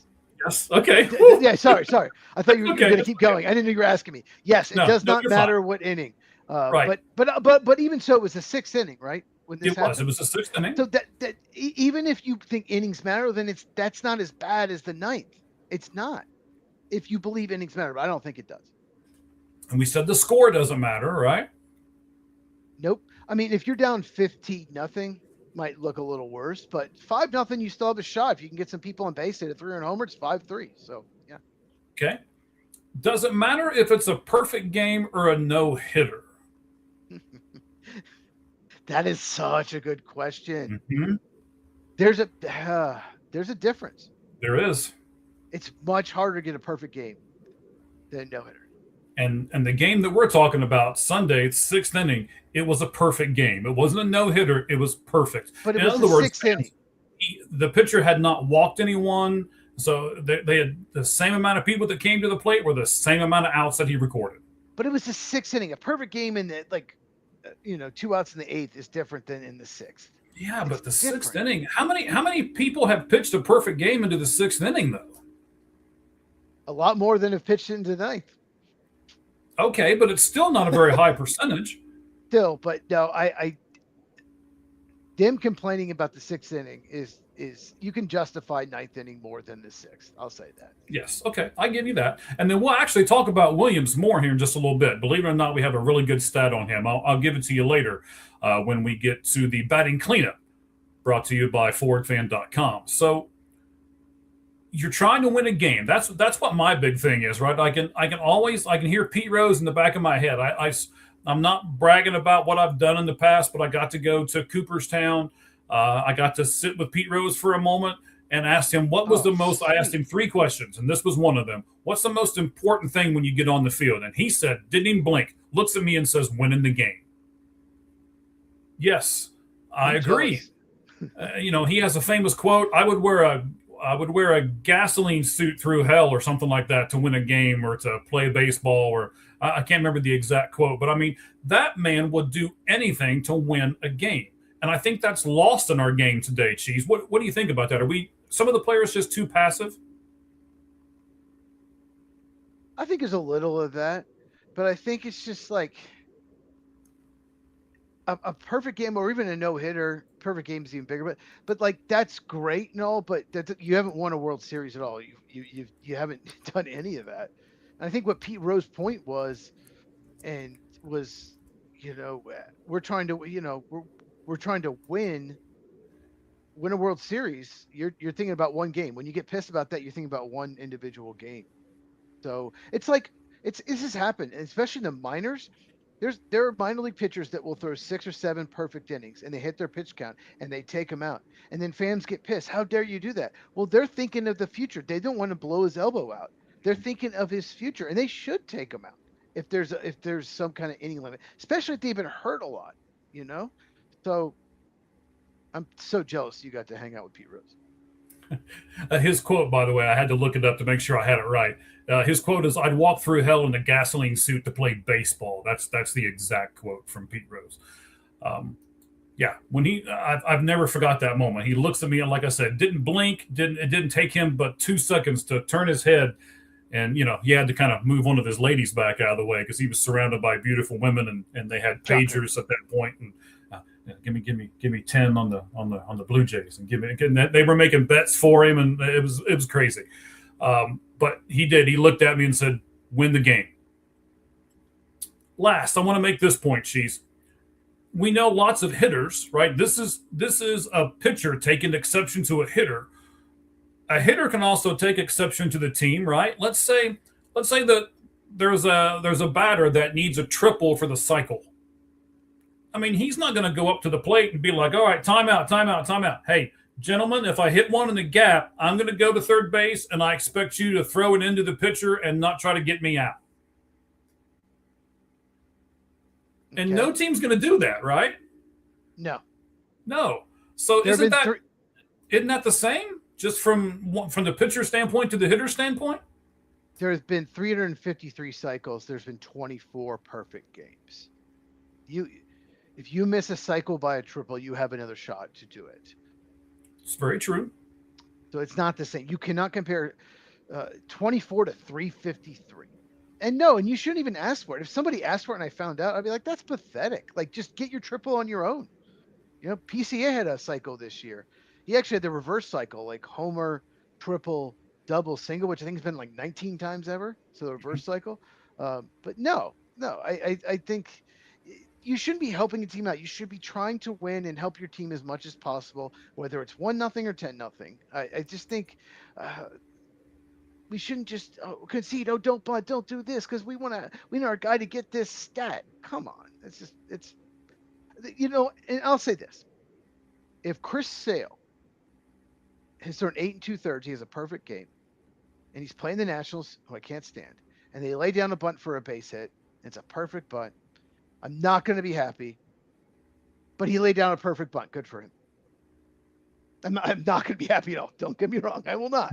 But at the same time, I don't think it's like unethical. I think he's trying to get a hit because it's his job to break up the perfect game. Like, that is literally his job as the hitter. His job is not to stand there and just strike out looking, Otherwise, it's not a competition. Yeah, I'm really big on this whole. You shouldn't celebrate unless you win. Moral victories, there are none of those in sports, in my opinion. Right? I coached Little League for a long time when my daughter was going through school, and there were parents who hated my guts because I didn't let them celebrate. I could see that. Yes, couldn't you though? I wouldn't let the team celebrate. I wouldn't let them have anything unless they won. And they would get all mad at me. They'd be like, "Oh, well, it's fun. It's their kids." And we're teaching them. I think we're teaching them the wrong way from the beginning, right? There's Why are we keeping score? Calm down here a second. There's no participation trophies. There's none of that bullcrap. You win, and when you win, then you get rewarded. You shouldn't be rewarded unless you win. Go ahead, Cheese. I was just going to say, why are we even keeping score? It should be fun to fun. That should be the score. Everyone should just be able to run around the bases backwards, too. Yeah, you should run to third base first, and if they do that, that's okay. Let them get a home run anyway. Let's just let them all have fun. Right? Pathetic. No. I would have been with you. I would have been on your side. If I was your assistant coach, I would have been your side and been like, shut up, Mike and Jenny. Or not Mike. Okay, Matt and Jenny. You're Mike. Matt and Jenny, shut up. Go tell little Timmy to shut up and stop crying. Right? Everybody needs to play. We're all trying. No, they suck. They're not playing. They can play over there on the bench in the gravel. That's where they belong. He runs to third instead of first. He's not playing. Oh man. Okay. I don't know where we got off on the rails on this. Maybe it's really good that we didn't do the football stuff tonight. This would be another 2.5 hour show. We were trying to keep it under 90 minutes, which is probably not going to happen. We've agreed on so many things. That's weird. I know. Yeah. That's why I like you so much, buddy. Oh, thank you. We disagree sometimes too. We do, and that's okay too. That's fine. So let's do this. Let's do something new. The lights out stat of the show. We do actually have a sponsor, but I don't have the scan thing ready and all that stuff yet. I will get that put together. It's 5cord.com. I'll throw that out there. They've been really gracious with us, as well as some of our other partners. You got Frostbuddy, you got forwardfan.com, you've got let me see, get the other one, to the snacking dough company that has agreed to sponsor us, Deutsch Snacking Dough Company. Man, we can't wait to get all these things put together and sponsors of the show. Here is the lights out stat of the show as we lead in to our Dodgers conversation. From the X account of BetMGM is this: the Dodgers rotation of Ohtani, Skubal, Yamamoto, Snell, and Glasnow this season, $141 million that they're spending on those players. Ohtani, Skubal, Yamamoto, Snell, Glasnow. That is more than the payroll of the Miami Marlins, the Washington Nationals, and the St. Louis Cardinals combined. Cheese, your thoughts? I think there's two thoughts. How are the Dodgers able to spend this much? There needs to be change. Also, why are those teams spending so little? I think it's a combination of both. It's not just the Dodgers. I think people look at that, oh, the Dodgers shouldn't be able to spend that much, but maybe there's other teams should spend a little more too. I'm glad you said that. Once we get to our special, I've got it all mapped out. We'll probably do it like right after the playoffs, because that's when everybody's really going to start talking about, oh, well, there'll be a next year. Will there be a next year? We'll do this special to where we will talk about the collective bargaining agreement. And I just don't want to talk about it. I want to be able to solve it. So I have a solution that I like and I think we'll get together with. It'll be myself. It'll be Cheese. And then we've got a person from Anubis Sports that wrote an article not too long ago on it. I'm not saying I agree with it, but I see where it could maybe come into play. So we will talk to her about that as well. So we will have a special guest on once we do that. But Cheese, I'm glad you brought it up. It's not just the Dodgers that are bad for baseball right at the moment. It's some of these bottom feeding teams that are also bad for baseball, right? I mean, I think one of the big things that will be explored in the CBA is some of these teams that are spending 70, 80, 90 million when they're making 325 million in revenue every year. It's like, okay, you're not making close to what the Dodgers are, but you're still making a pretty good profit. Mm-hmm. And you're not really trying to necessarily win. You're relying on your development and farm system to win. And you can't just rely on that. I 100% agree with you. We'll talk more about that during our special, but we'd like to, it's a tease, ladies and gentlemen. That's what it is.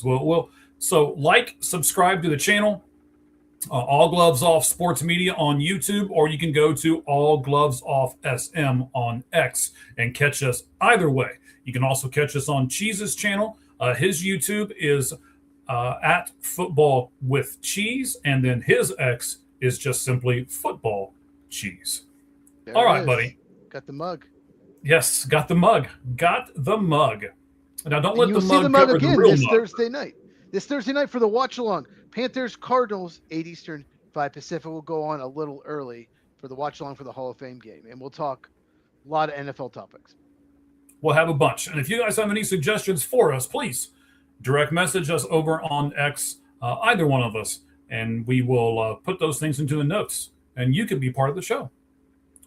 Cheese, let's go down the Dodgers path here. This is going to take a minute, but okay. I want to do this. I'm very curious about this. You teased this yesterday, so I'm very curious what you have to say about this. Yes, and I didn't put it in here, so I didn't want you to know, so it'll be fun. I'm going to play Dodgers devil's advocate here in a moment, but I want to ask some lead-in questions first, right? So the Dodgers have now lost 5 in a row. Have they lost 6 in a row yet? There's 2 outs in the ninth. They're down 5-1. They have no one on base. So we're going to go ahead and say they've lost 6 in a row. They're 1 strike away. Yes. Okay. So, Cheese, are the Dodgers getting too cocky? They've lost 6 in a row. The lead in the West is now going to be down to at least 8.5 games because they've lost again. And they just kind of act as though they can flip a switch in the playoffs. Are they too cocky, or do you think they're hypocritical, or both? Both. I mean, they're definitely cocky. They definitely think, oh, we're the Dodgers. They just lost, by the way. They are cocky. They think that – I still remember last year they – skip starts of pitchers. Some of them were injured, and they slowly brought them back because we don't want to have the innings because we're the Dodgers. We're going to be there anyway. So, like, they feel like they're protected. So they are definitely cocky. All right. I certainly agree with you, but I also think that you have to be at least a certain level of cocky in sports. Because if you walk up to the plate and you're like, oh, well, I guess if I get the pitch that I really want, then I can get the hit off of it. No, you have to come up there to the plate, right, and say, I am better than this pitcher, and I know I can get a hit. So you have to have confidence at least. But there's that borderline between confidence and cocky that I think the Dodgers have crossed. Yeah, I agree. All right. Who would you throw, Cheese, in a 5-game playoff series if you're the Dodgers? Give me the first 3. You've got Ohtani, Skubal, Yamamoto, Snell, Glasnow. Who's number 1 for you? Who are you pitching day 1? Well, I mean, if Ohtani's healthy, you have to throw him out there. Do you agree? If he's healthy? No. No, you don't agree. No, I would do Skubal number 1 because he was your guy. He was the one you went out and got. He's 0-1 as a Dodger. Today, 0-1. But he was the guy, right? So if Ohtani was not healthy, if he was like either in the bullpen or he's just hitting, I would pick Skubal. Well, I wouldn't pitch Ohtani. How would I say this? I would save Ohtani for the bullpen, to be honest with you. And I've said this since day one. I think Ohtani needs to be the closer. Oh, wow. Maybe you're going to throw. He's going to hurt himself. You're going to throw his arm out. We'll talk about another pitcher in just a little bit who everybody loves and everybody's like, oh, he just throws and throws and throws. Wait till I give you a stat on this guy. We'll talk about him here in a few moments. So, no, I'm not doing Ohtani. Honestly, I'm probably not doing Ohtani at all, especially not when you've got this lineup. Okay. So I'm going to go Skubal first. I'm going to give it to the guy who won the award last year, right? Cy Young, Blake Snell. I know he's not healthy right at the moment, but I'm sure he will be by the time the playoffs come around. And I think that's another reason to just give him the ball.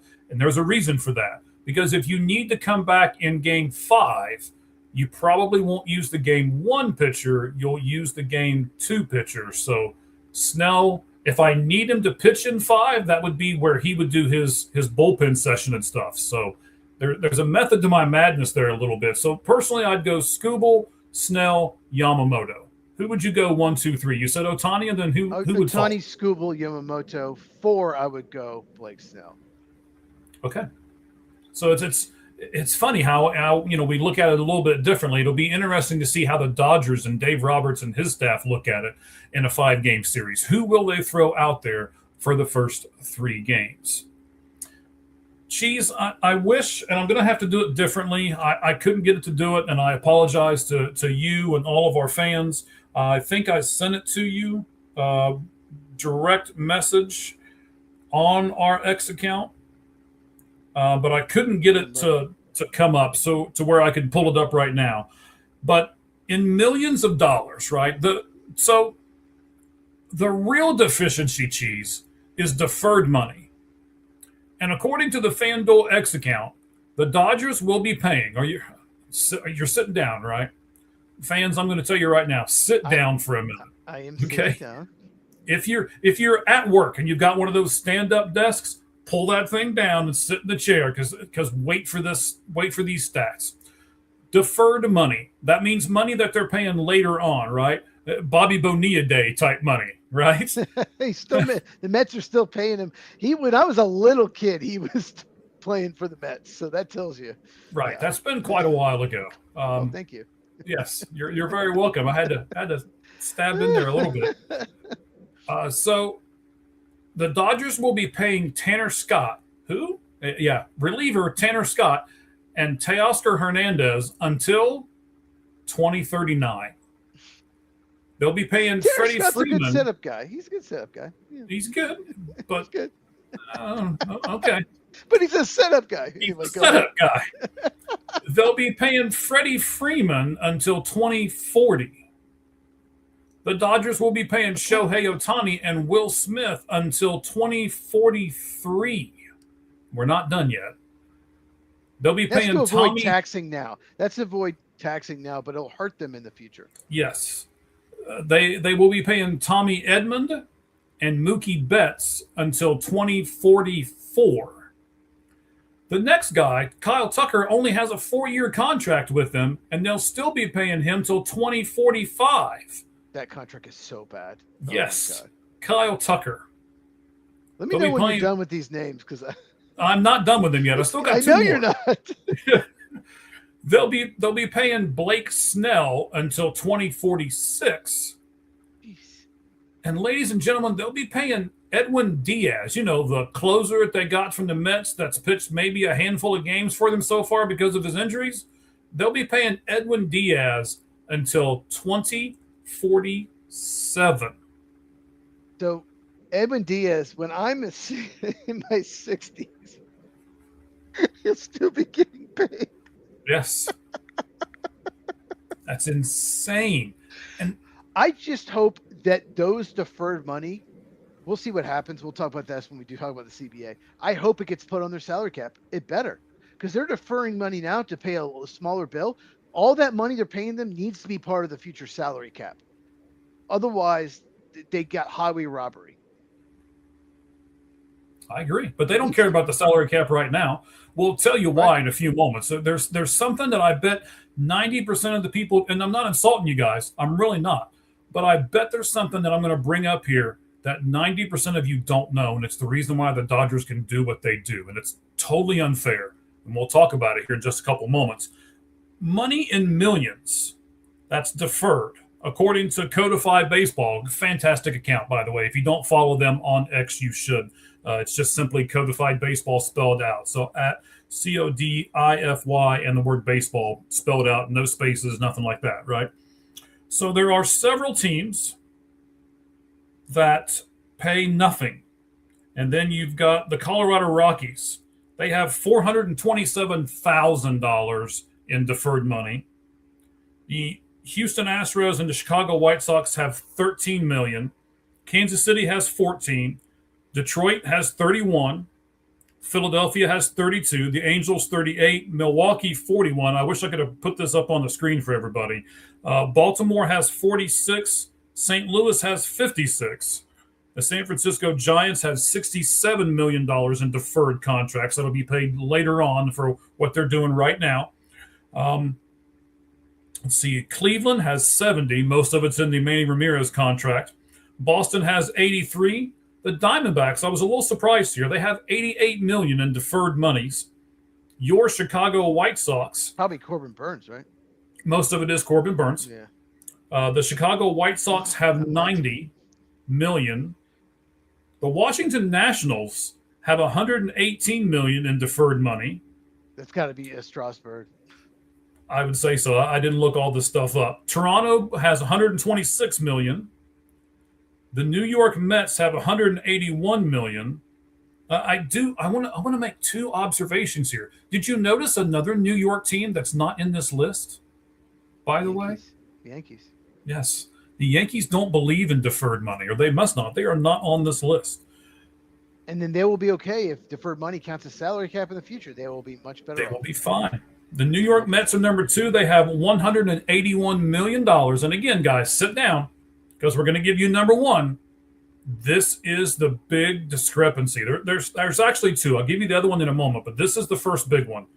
The Dodgers have 1.112 Everybody else so far has been in millions. Oh my God. But that Dodger money is in billions. They have $1.112 billion of deferred money that they owe to the players on their roster today. Cheese? I'll just say this. I think with the new CBA, they should say you can't defer money. You can't. The Yankees are doing it without having deferred money. Yeah. Not a big Yankees fan, but I'll give it to them. They're doing it. Like I said, the main thing is if you can, it needs to hit future salary caps. And I'm worried that the Dodgers will fight this and like, no, it shouldn't count because we did it before there was a salary cap, assuming there is one, whatever the new CBA. They should be penalized for this because that's insane. That's insane. $1 billion. It's not like it's a small difference. It's a monumental difference. But they're saving money doing it in the short term, so they should be punished in the long term. It lowers their tax bill. If they defer money, it doesn't count toward this year's tax. And that's what they're doing. They're taking advantage of the system. Yes. They need to be punished in the future for it. And I'm worried no matter what's going to happen with the new CBA, I'm worried they're not going to be punished, and they have to be. And we've said all along, Cheese, you and I, neither one of us liked how this system is right now, but we've also both admitted the Dodgers aren't doing anything wrong. They're just taking advantage of the current system. There's nothing the Dodgers are doing that's illegal. But it's what the Dodgers are doing has created. I mean, if the players are mad about what the owners are proposing, blame the Dodgers for what they're doing. The Dodgers are creating a lot of problems in baseball, competitive balance problems. So if you are mad, if you're a player, well, you can get mad at. You need to get mad at the Dodgers. Yeah, you get mad at like 4 or 5 teams that should spend more. Absolutely. Mm-hmm. But what the Dodgers are doing, it's pissing a lot of people off, pissing fans off, and the revenue a team like the A's or the Rays make compared to the Dodgers, it's insane. And they can just throw money at any problem they have. So while they pay a lot of players and give the players a lot of money, they're creating a lot of the problems as well. Yes. I'm upset at the Dodgers up here at the top, but I'm also upset at these bottom feeder teams at the bottom because I want a competitive product. I want to be able, no matter what fan base I belong to have at least some hope that my team can make it to the playoffs in the very beginning of the season. I don't want to go to spring training and be like, I don't know why I'm here because this team ain't even going to make it. Right? That's just deflating. And that's not good for baseball. So you don't want to go to spring training with like half the roster. You don't know who they are. There's some minor leaguers. Correct. They don't want to pay anybody because they're cheap. The system is not just broke at the top, ladies and gentlemen. The system's also broke at the bottom. And when We've got to find a happy medium somewhere. And when I saw that stat, I can't remember if it was the A's or the Marlins, one of them maybe. I can't remember who it was. But one of these teams that refuses to spend, their revenue, not their income, their revenue was 3 times. Yes, their revenue was 3 times their payroll. Mm-hmm. So they're making $200 and some million in profit. Not, as much as a lot of teams, but still they're making money and they're not putting it back into the team at all. If just say, for example, let's just say the Marlins have a $90 million payroll. Say the revenue is $275 million, right? All right. Yes. That's, just under 200 million. You can't put 50 or 60 more million dollars. And when you do that, and the Padres proved this, the Padres decided to spend and to go over luxury tax some years. And you know what happened? Their season tickets went up. Their ticket sales went up. Their merchandise went up. So when you do that, if you are good and if you make the playoffs, you're going to make that back and maybe more than that in tickets and all of that. Yep. So that's all they have to do. So it shocked me because we're thinking, oh, small market. I know you hate that term, but small market. Oh, poor Indians, well, Guardians, poor Marlins, poor Athletics. But you could be spending a lot more money than this. You're making money on your team. Yes.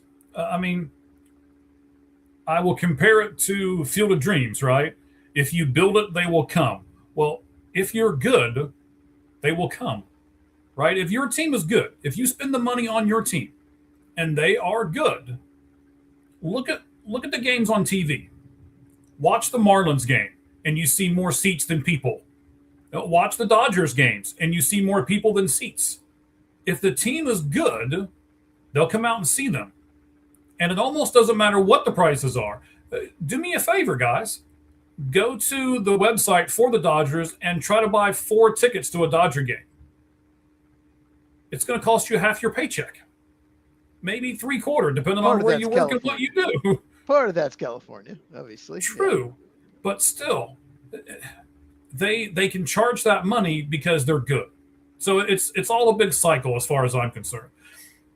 All right, Cheese, I don't want to get into this too much because I want to save some of it for our big special that we will do towards the end of the season when we talk about the CBA. So I don't want you to bait me and get me all upset here. But I will say this. If, we're talking about how much revenue these guys make and everything else, you're like, oh, well, they only make $250 million, which is not what some of the other teams make. If each of us made $250,000, if someone would sponsor us 10 years, each of us, $250,000 a piece, we'd both quit our jobs and we'd be doing specials like we did yesterday, where we got just tons of people coming out and watching us. We do it. That's all we need, right? We would put so much more content out there. We would put so much more content than we do now. Absolutely. And it's because we have the ability to at that point. Right at the moment, we have limited ability because we have to feed our families first, right? We love you guys. We love that you guys are here, but we have a responsibility to them as well. So, I mean, if I get millions, I'm not going to hire Ryan Clark or anything for the show, but I would make so many more improvements. There we go. I've been waiting on that one. Anyway. All right, so let me be the Dodgers devil's advocate here. So despite everything that we've talked about, Cheese, I'm going to play Dodgers devil's advocate for a moment. They are chasing history, Cheese. Back-to-back World Series titles has only been done by 2 other franchises in the history of Major League Baseball, the Yankees and the A's. And if I was the Dodgers, I'd want to be added to that list too. They have a top farm system. Now, so does Tampa, so does Milwaukee, but neither of those franchises were willing to part with those players to go out and get a guy like Skubal. The Dodgers were. And I'm going to tell you this, Cheese. I'm curious to hear your opinion here. The Dodgers are what's best for baseball because fans now have a villain.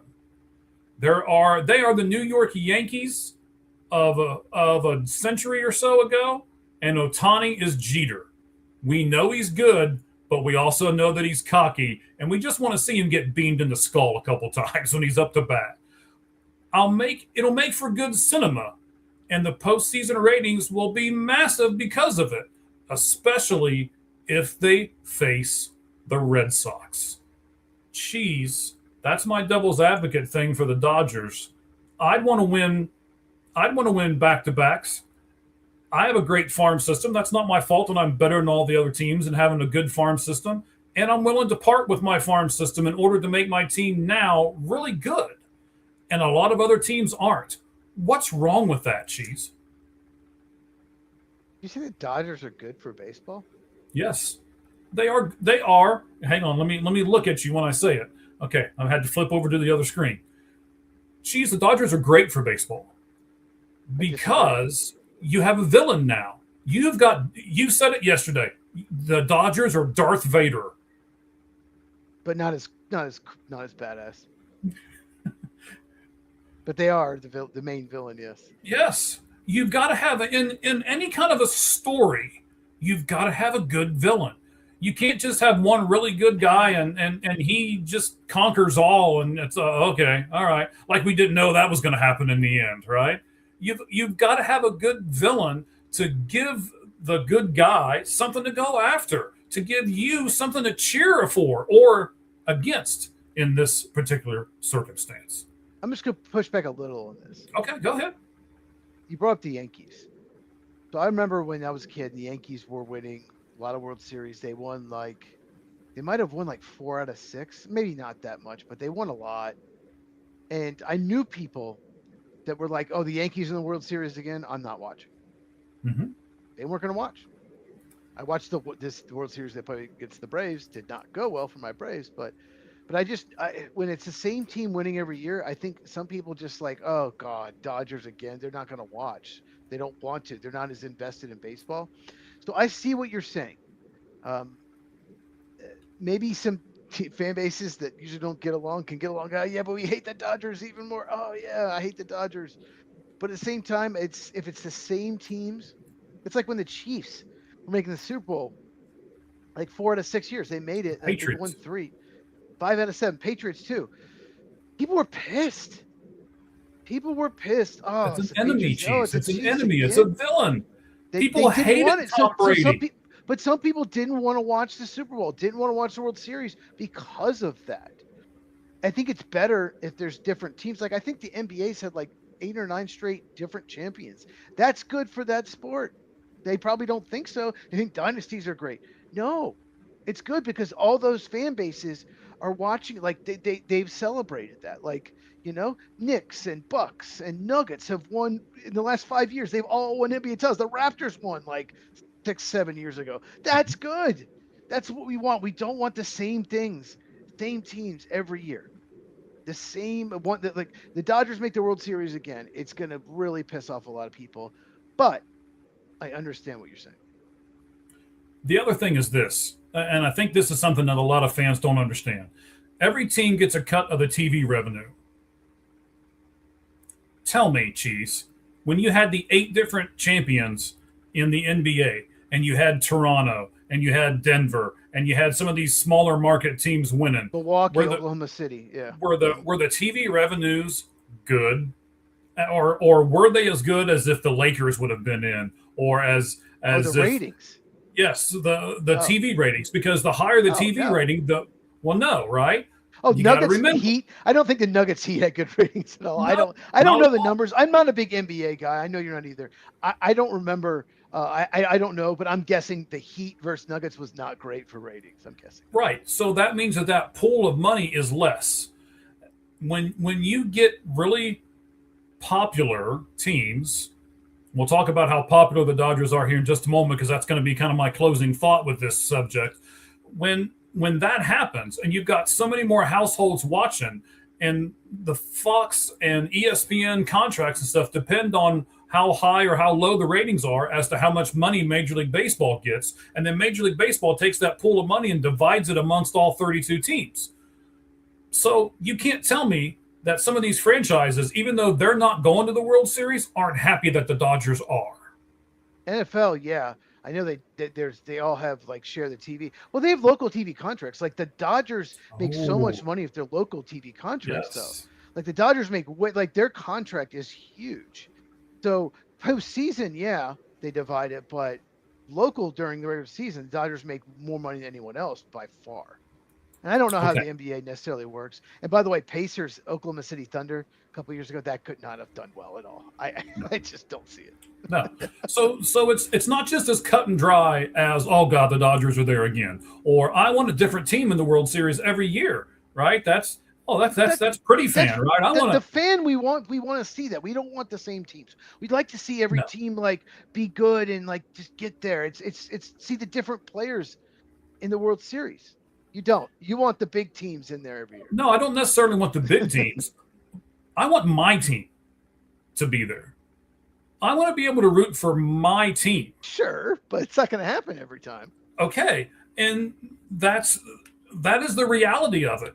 So if I can't get my team in there, I at least want a team that's going to get really good revenue, and I want to have a competitive thing. I don't want Dodgers Rays. I don't want Dodgers White Sox, even though I love the White Sox and how they're playing right now. I just don't think the White Sox are good enough. That's why I was talking earlier. I want Dodgers Red Sox. That's what I want for the World Series. I'm crossing my fingers. I'm hoping so, because I think the Red Sox are good enough that they can beat the Dodgers.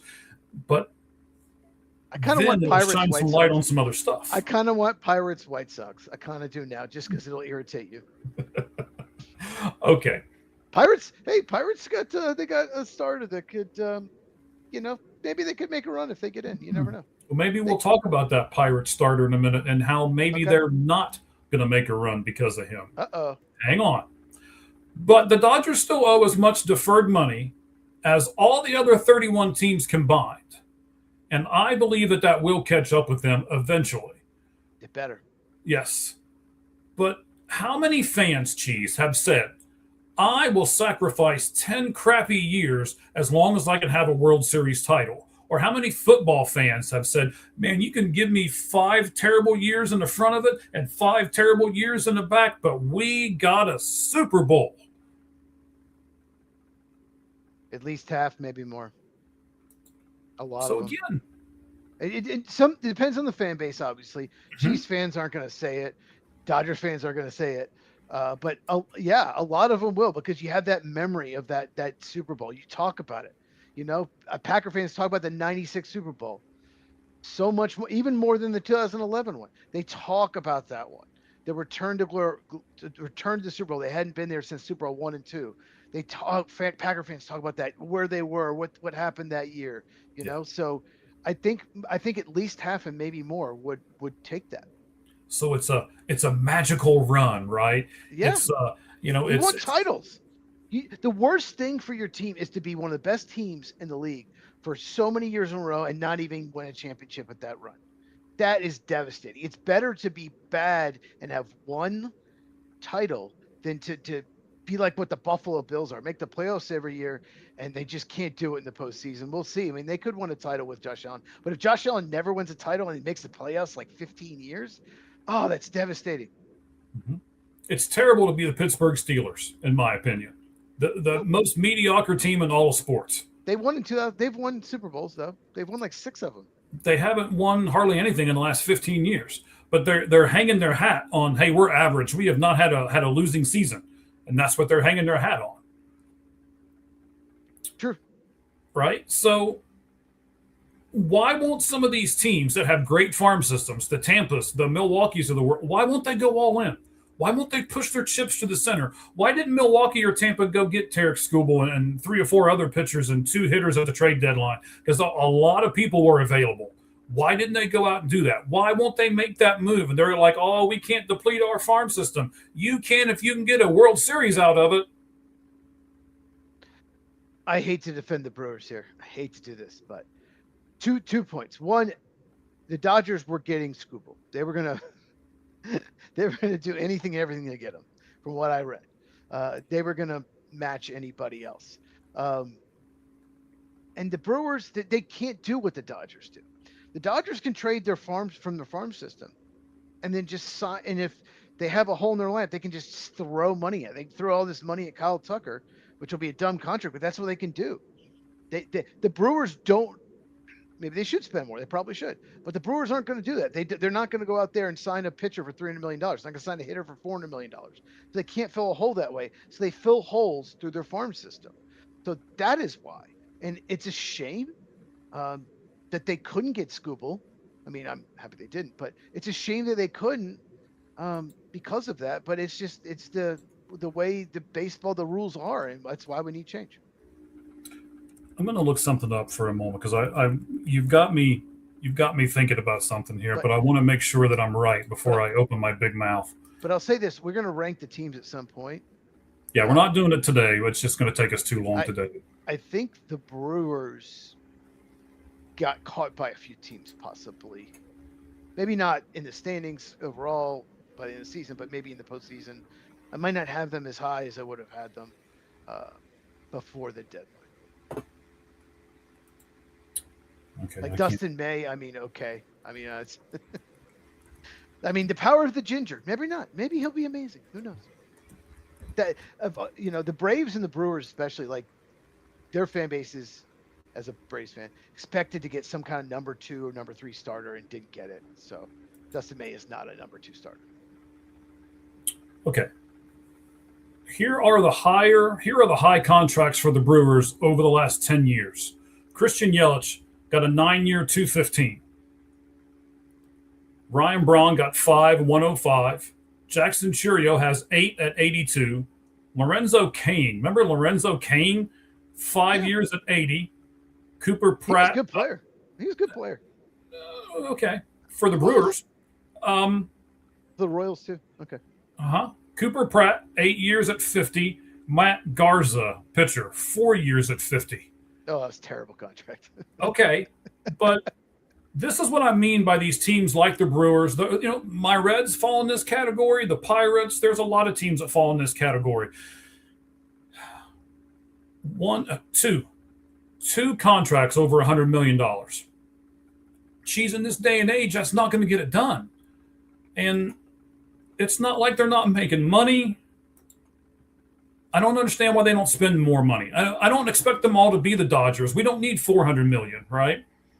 But I'd like to see everybody at 200. I would too. But I also don't think someone should be able to spend 400.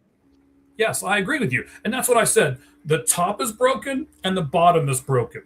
We need to find a solution in the middle. And I got to tell you guys, I'm not going to break my arm patting myself on the back here, but I really think I have a solution to where we make everybody more in the middle and we fix the top and we fix the bottom. You mentioned the bottom's broken. It's because some of these owners bought teams and they put the money in their pocket. Oh, I can make money. If I just have a low payroll, I'm still going to make money. So let's just have a low payroll. And maybe if we're good, okay, good. But I'm still not going to spend money. They put the money in their pocket. But one thing you mentioned is really important. You mentioned Kristen Yelich. You say 9 years, 200-some million? Do I still have it up? Hang on, let me see if I've still. I think you said 9 years, 215. I've still got it here. Let's see. That's a disaster. Yeah, right 9 years, now. 215. Yep. That's a disaster right now. He's not very good anymore. At the time, he's one of the best hitters in baseball.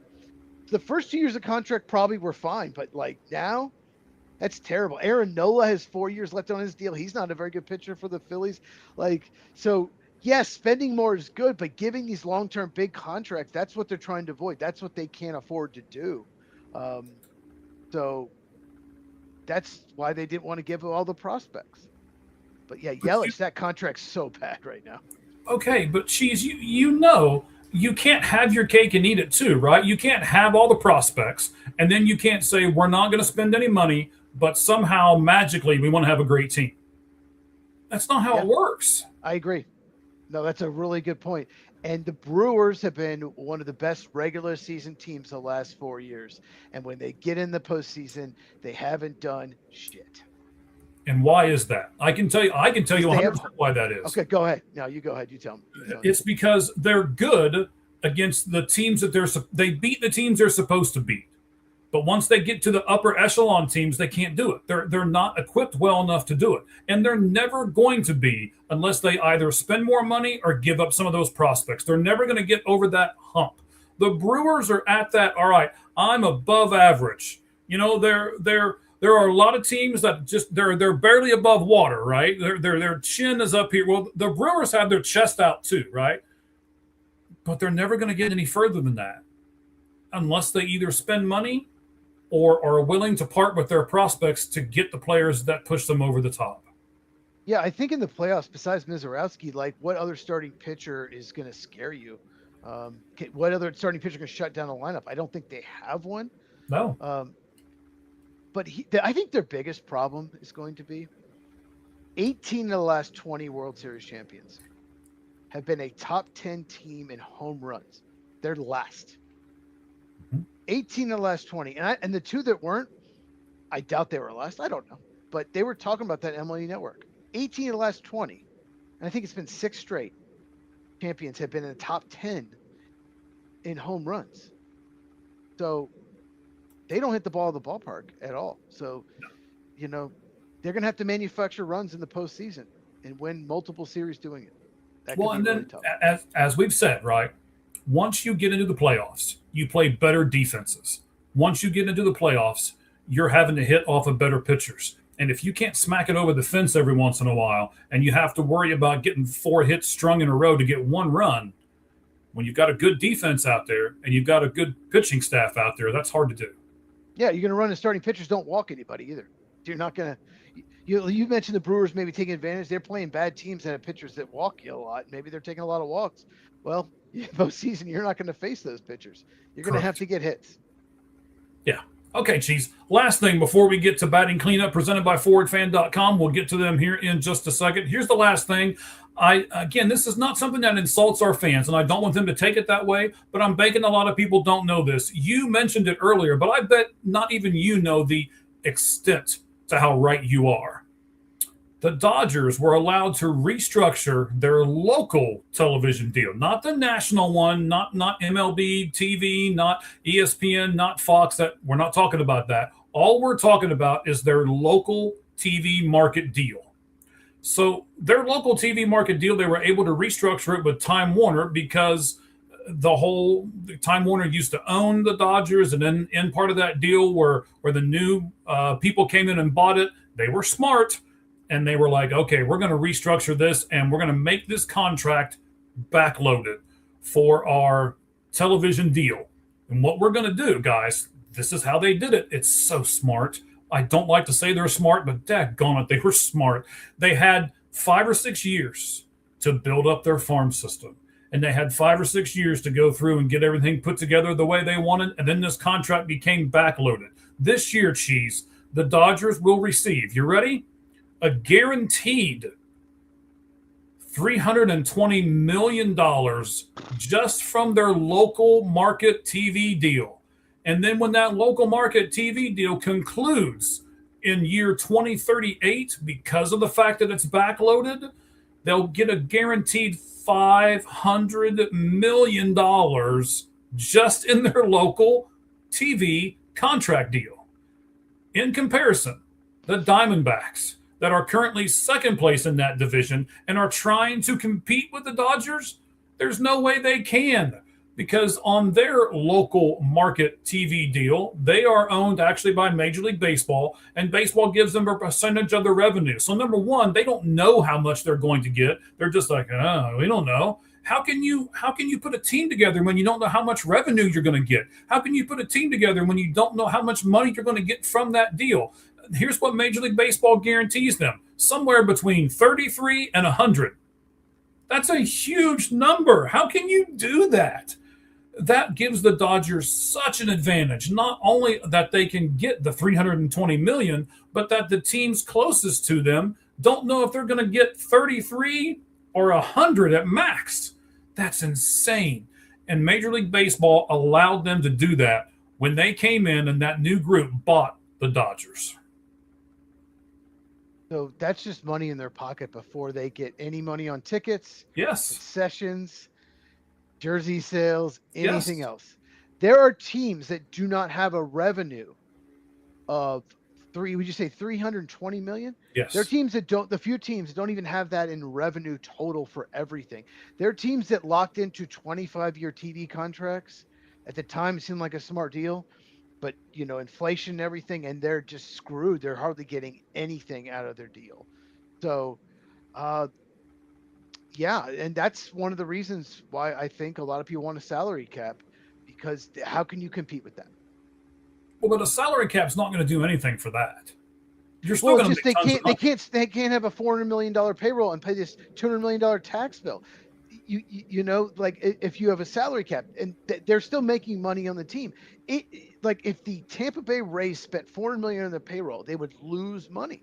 They would, and I'm not denying that. So that's the point I'm trying to make. Their TV contract is so much more that they're already like almost in the positive just from the TV contract. Yes, that's a huge advantage that none of the other teams have.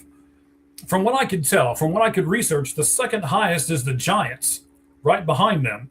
And again, the Dodgers make 320, and the next highest team is going to make somewhere between 120 and 140 million. So not even half, right? Some teams make 25 million on their TV contract. Yeah, there are some teams that do that. But again, if they want to make more on their TV contract, they should put a better product on TV. That's one thing about the NFL. It's great. There's no local TV contract. It's all national. They all get. There's 32 teams. That TV money divided by 32 goes to all the teams. That's the way NFL works. And It's a good maybe point. that's what somebody on this panel is going to propose should happen to Major League Baseball. Jacksonville Jaguars make the same money in TV contract as the Dallas Cowboys, despite Dallas always getting all these primetime games. Same thing with the Chiefs. Same thing with whatever team. They make the same amount of money in TV every year. But that's just the TV revenue, right? I mean, That's if Dallas gets 4 or 5 primetime games, they know they're going to make more money off those primetime games. Yeah, I mean they're gonna. Yeah, of course. But the TV contract. That's one thing with the NFL. That's why there's more competitive balance.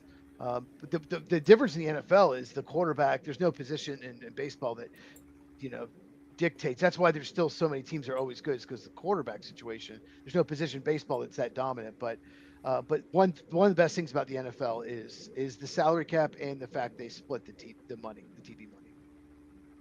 All right, buddy.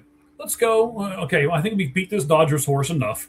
So let's let the poor horse get back up, and then we'll jump. Good discussion, though. It was a great discussion. There really was. I've looked forward to this for a little bit. I've kind of had some notes on the side, and I was like, okay, trade deadline. Everybody's talking about him. Now's the time to pull this out. So that's what we ended up doing today. Thank you for being a part of it. And fans, thank you guys for being a part of it too. We appreciate it. Have any comments for us? Maybe you're watching this 2 or 3 days afterward. Direct message us. Leave the comment below on the YouTube site, and we will certainly comment back on your comment. We appreciate all of the help that we can get from each and every one of you. Now let's jump into batting cleanup, presented by ForwardFan.com. I have to say, ForwardFan.com has been a great source for us. We certainly do appreciate them. Let me see if I can get their piece up here, if I can find it real quick, as I kind of meander and do this here. They have been great for us. We appreciate them. They have given. William gave us a thumbs up, so we're going to give you a thumbs up. Buddy. Oh, that's right, buddy. We will. Hang on, I'll put that up on the screen here in just a second. I don't see what I was trying to find there, so that's fine. Mike's a Dodgers fan now. Yeah. I'm trying to do a bunch of stuff at once. I had to bring in a social media manager and pay them out of my own pocket, because we just got so much going on, and I just can't keep up with it all. But I want to, as we talked about earlier, right? We want to keep going forward with this whole thing with All Gloves Off Sports Media. So that was the choice that I made. I'm not crying about it or anything. It was my choice. I didn't ask anybody else. I did it myself. And now we're going to really jump into the social media market. You're going to see us out there a whole lot more. So stay tuned. We got a lot of stuff coming. ForwardFan.com is going to help us do that as well. Please go over to ForwardFan.com. You can get tickets to the World Series. You can now get tickets to what they have to call the big game in February, because the word Super Bowl is protected by the National Football League. So they can't use that. But that's the game that it's for, right? If you love your team and you have a bucket list of going to the big game, ForwardFan.com can help you, and they give you great discounted prices right now. It's fantastic. Please go over there and use our code AGO10. All gloves off, right? That's what AGO is. AGO10. And you'll get 10% more off of those tickets that you buy for our loyal listeners. All right, Cheese, I'm going to put Bengals this up. Are doing it. I guaranteed it. Bengals guaranteed they're going to win the Super Bowl. Bengals fans, do it. Do it. Yeah, you and your positivity over there are pretty much guaranteed that every team's going to go to the Super Bowl. There's going to be a tie. There's going to be a 5-way tie in the AFC for the Super Bowl. I'm surprised you're not saying there's going to be a 6-way tie, and there's only 5 teams. The teams will get together. They'll pick a champion, and they'll have a knife fight. They'll be knifing each other. Whoever survives, they get to go to the Super Bowl against the Rams. You know what they're doing? They're just going to do a pause. They're just going to do daggone it. There should be no knifing. The participation trophies. That's what they're going to do. They're just going to pass out participation trophies to all of them, and we all win. Yay! Okay. Anyway. You don't want knifing? Okay. There'll be no knifing. There'll be no knifing. We don't want to promote violence, sir. Okay. So we said a certain coach turns 101 as of yesterday. Cheese, you know who it is? I do, but you tell us. I'll show it to him. How about that? Yes. Pretty cool. Yes. Marv Levy, ladies and gentlemen. Let me get this piece Yeah, off he the was top when here. I was the little kid. He was the coach of the Bills. When the Yes. Bills had really Yeah, cool there we go. uniforms. Marv Levy, ladies and gentlemen. He is, as of yesterday, 101 years young, maybe? Sure. Sure. Good for him, man. That's awesome. That is. I had no idea he was still alive. It's like the Mandela effect. I mean, if somebody told me he died 10 years ago, I would be like, oh, okay. So that's pretty cool. I like it. So we're going to celebrate him for a moment. Happy birthday, Marv. We certainly. Maybe he's waiting till the Bills win the Super Bowl. He's not going to die until they win. So he's going to live forever then. Oh, man. Pitchers, ladies and gentlemen. Let's move on. Oh, really man. cool, And you have a football channel. Anyway, pitchers in the last 6 seasons who have had 5 consecutive starts in a row with 10 or more strikeouts Okay. in the last 6 seasons. In 2021, there was none. In 2022, Shohei Ohtani did it. In 2023, there was none. 2024, none. 2025, none. And as of Saturday, now there's one in 2026. And that guy, hang on, let me get his picture up here. That guy is Mizraski? this guy. Do you know who it is? Mizraski? No, we were just talking about him a few moments ago. Oh, Gavin geez. Williams. Oh, yeah, he's having a really good season. He's having a great season. He was the one that Tim Towel bunted against for the perfect game that we were talking about earlier. That's right. Yes. So listen to the stat line, though, and think about how hard this is to do, Cheese. You've had to have 5 consecutive starts and strike out 10 or more batters in those 5 consecutive starts. And to know how hard it is, only 2 people have done it in the last 6 years, and one of them is named Shohei. That's really spectacular impressive. I mean, it's not like, it may not seem like amazing if you watch like Randy Johnson go 7, 8 innings, but in today's baseball, a lot of good pitchers go 5 innings, 5 2/3. So it's much harder to get 10 strikeouts in 5 consecutive games. That's pretty cool. So that's awesome. All right. We teased this at the beginning, so I want to make sure we follow through with this one as well. I'm going to be a little better of getting this picture up a little faster this time. So let me have that pulled up there. Let me go over here to this, and then we're going to do some different things here. So from the X account of Opta Stats, which you guys need to follow them. If you're not on X, we do. They follow us. Great account. Over 3,000 players, Cheese, have debuted in the major leagues since 1900 that were 21 or under. But only one of them has done this. Only one has had 5+ total bases in each of his first games. Each of his first 2 games, 5 or more total bases. Do you know who it was? I do know who it is because he's on my fantasy team, and it's got to be Max Clark. Yeah. Yes. Yeah, There he's we go. Let me 0 take for that 2 off today, there. but yeah, he's 0 for 2 today. But yeah, he's one of the best prospects in baseball. He can absolutely mash. Yes, he can. So for those of you who are like, oh, man, the Tigers, they lost School. They're going to fall off the face of the earth. I don't think so. Even though they also lost Casey Mize. No. I don't think you really have to worry about it too much. The Tigers will still be competitive. They have Torkelson, and they have Keith, and they have McGonigal, and they have Dingler, and they have Riley Green. Like, they have a core young group of hitters. They'll be fine. They pitching hopefully will get better, but they'll be fine. It just did not go well this year, but they have a positive run differential. They just underachieved.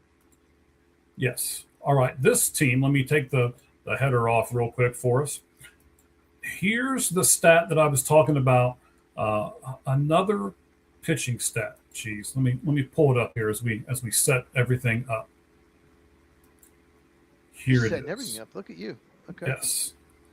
Paul Skeens. Oh wow. This season, Paul Skeens has thrown 95 pitches at 98 miles an hour or greater.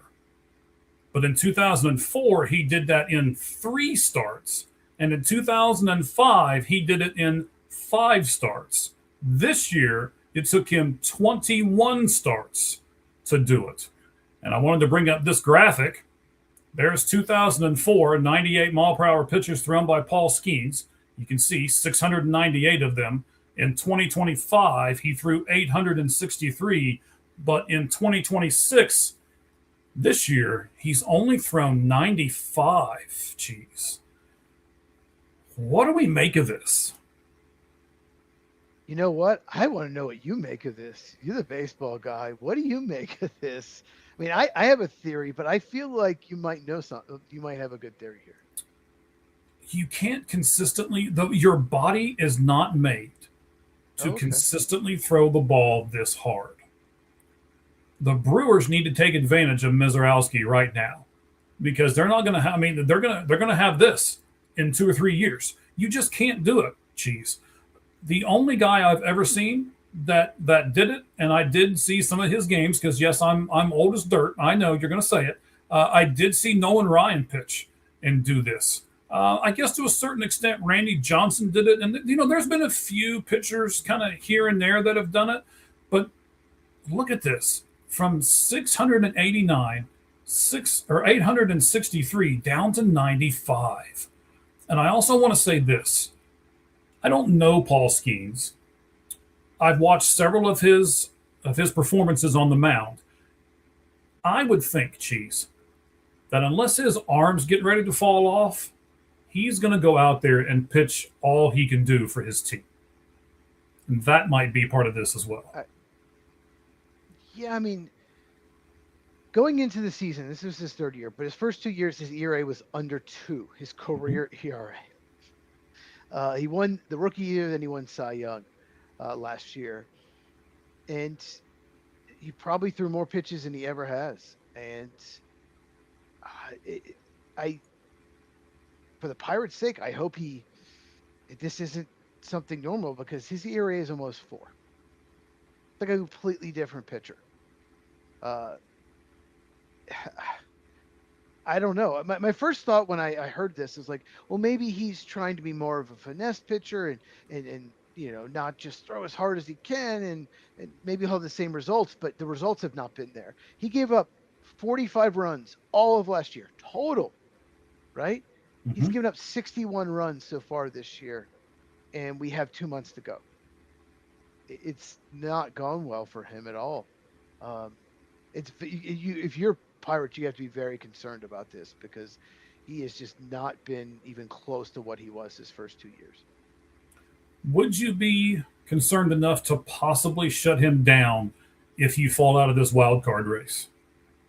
I think it depends. I think it depends how he's feeling. I don't know.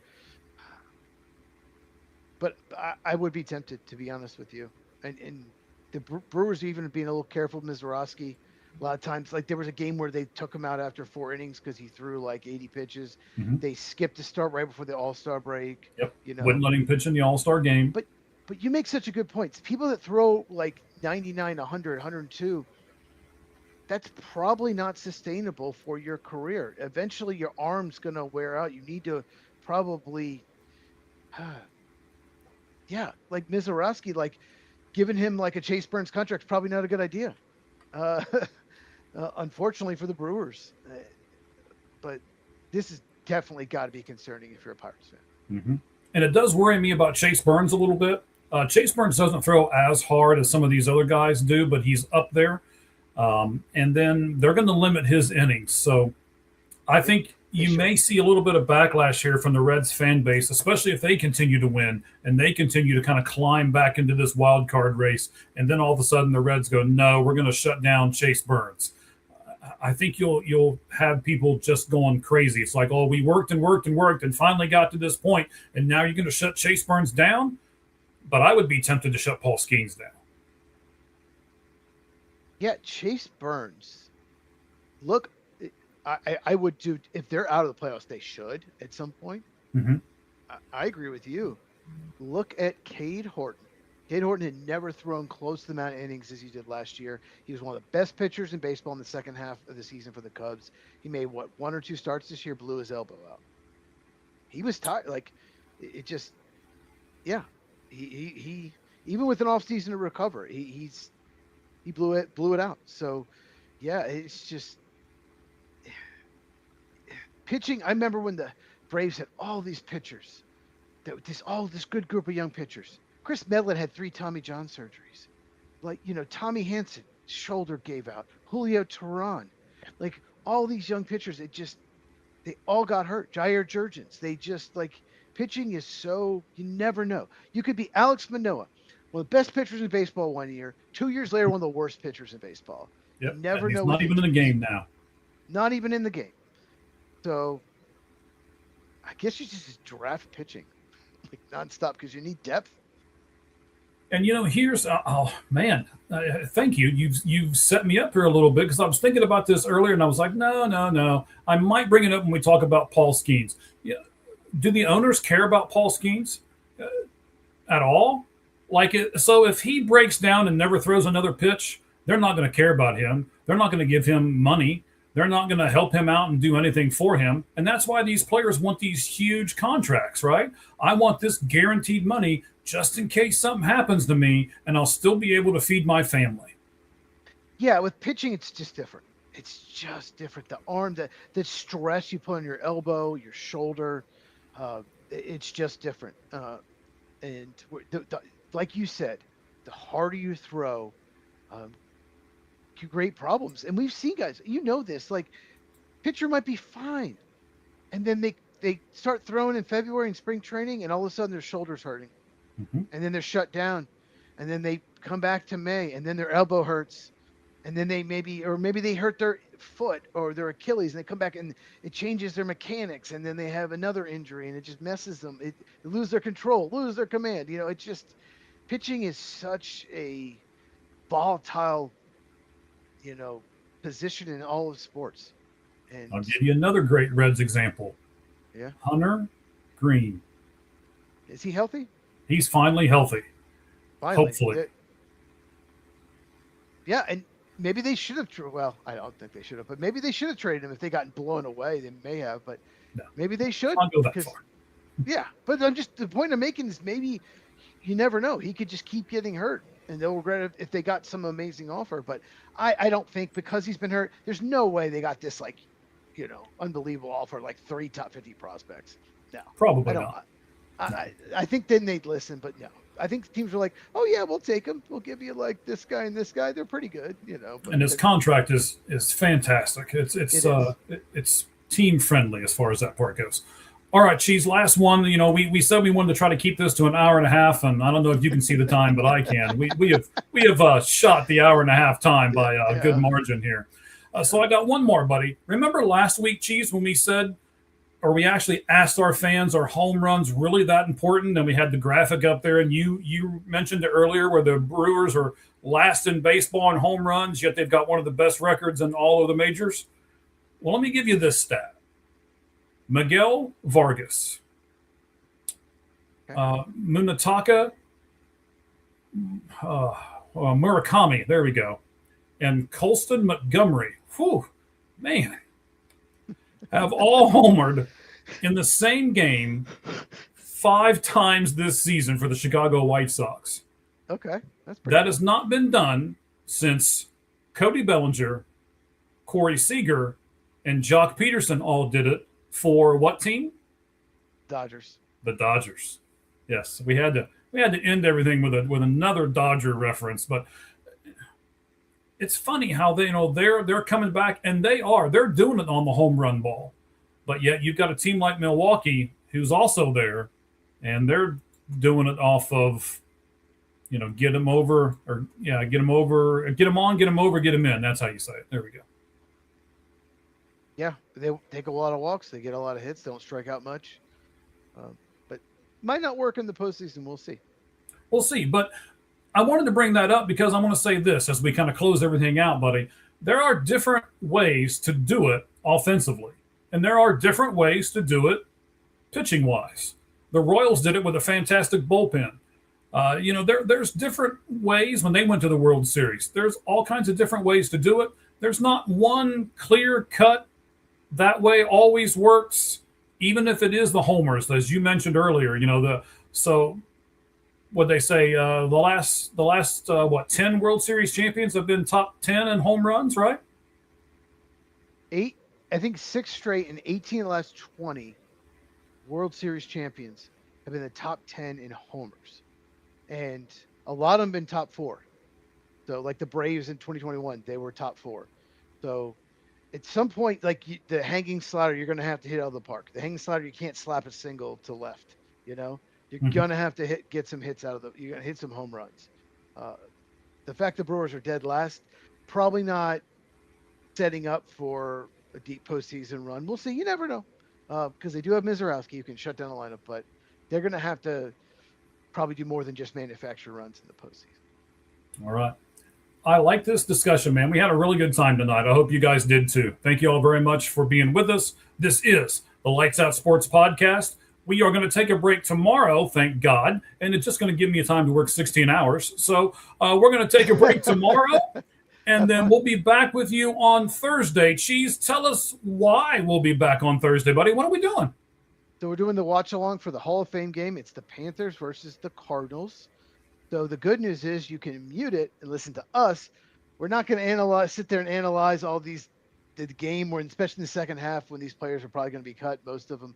We're going to talk a lot of NFL topics. So there's a lot of things going on. There's some extensions. There's some potential holdouts or hold-ins. So we'll talk a lot about that. And it starts at 8 Eastern, 5 Pacific. We'll go live probably about 10 minutes before the game starts. Okay, so I can tell you, I know we're going to talk Atlanta Falcons. I know we're going to talk Tampa Bay Buccaneers. Cheese, give us a couple other teams that we're going to talk about on Thursday. Well, we'll talk about the Cardinals and Panthers for sure. The teams playing the game. We'll talk about Larry Fitzgerald. We might talk a little about the Packers, of course. Of course. Yeah, of course we will. And we'll just. Then it's not just Larry Fitzgerald. You got 2 other guys going into the Hall of Fame. You got Luke Kuechly that does play for the Carolina Panthers, and you have Drew Brees as well. So I'm sure we'll do some topics on all 3 of those great guys going into the Hall of Fame. In fact, I'll set this up, Cheese. I want to ask you where each one of those guys fits in over the last, we'll say, 10 or 12 years in their respective positions. Where's Luke Kuechly fit in? Where does Larry Fitzgerald fit in? And where does Drew Brees fit in? Last, we'll say 12 years. Where do those guys fit in? And, I'm sure you're going to say they deserve to be in the Hall, but we'll find out. All I want to do is say you where I think they deserve, but I got to hold it for Thursday. Okay. Sounds good, buddy. Anything you want to add to the end of the show today, sir? Yes, Football with Cheese. Follow me on YouTube, Football with Cheese, X Football Cheese. I'm doing all 32 teams. If you're a fan of any team, I'm doing it 32 teams, 32 days. Hype it up your team. Everything go right with your franchise this season. All right. We want to say thank you to ForwardFan.com. We want to say thank you to Deutsch Snacking Company, to Frost Buddy, and there's one more that I'm forgetting. Let me look through the list of 5core.com. So we really appreciate all of those sponsors. We appreciate all of you getting us to the point to where we can start reeling in sponsors. We certainly appreciate it. Thank you all very much. We will see you not next Tuesday.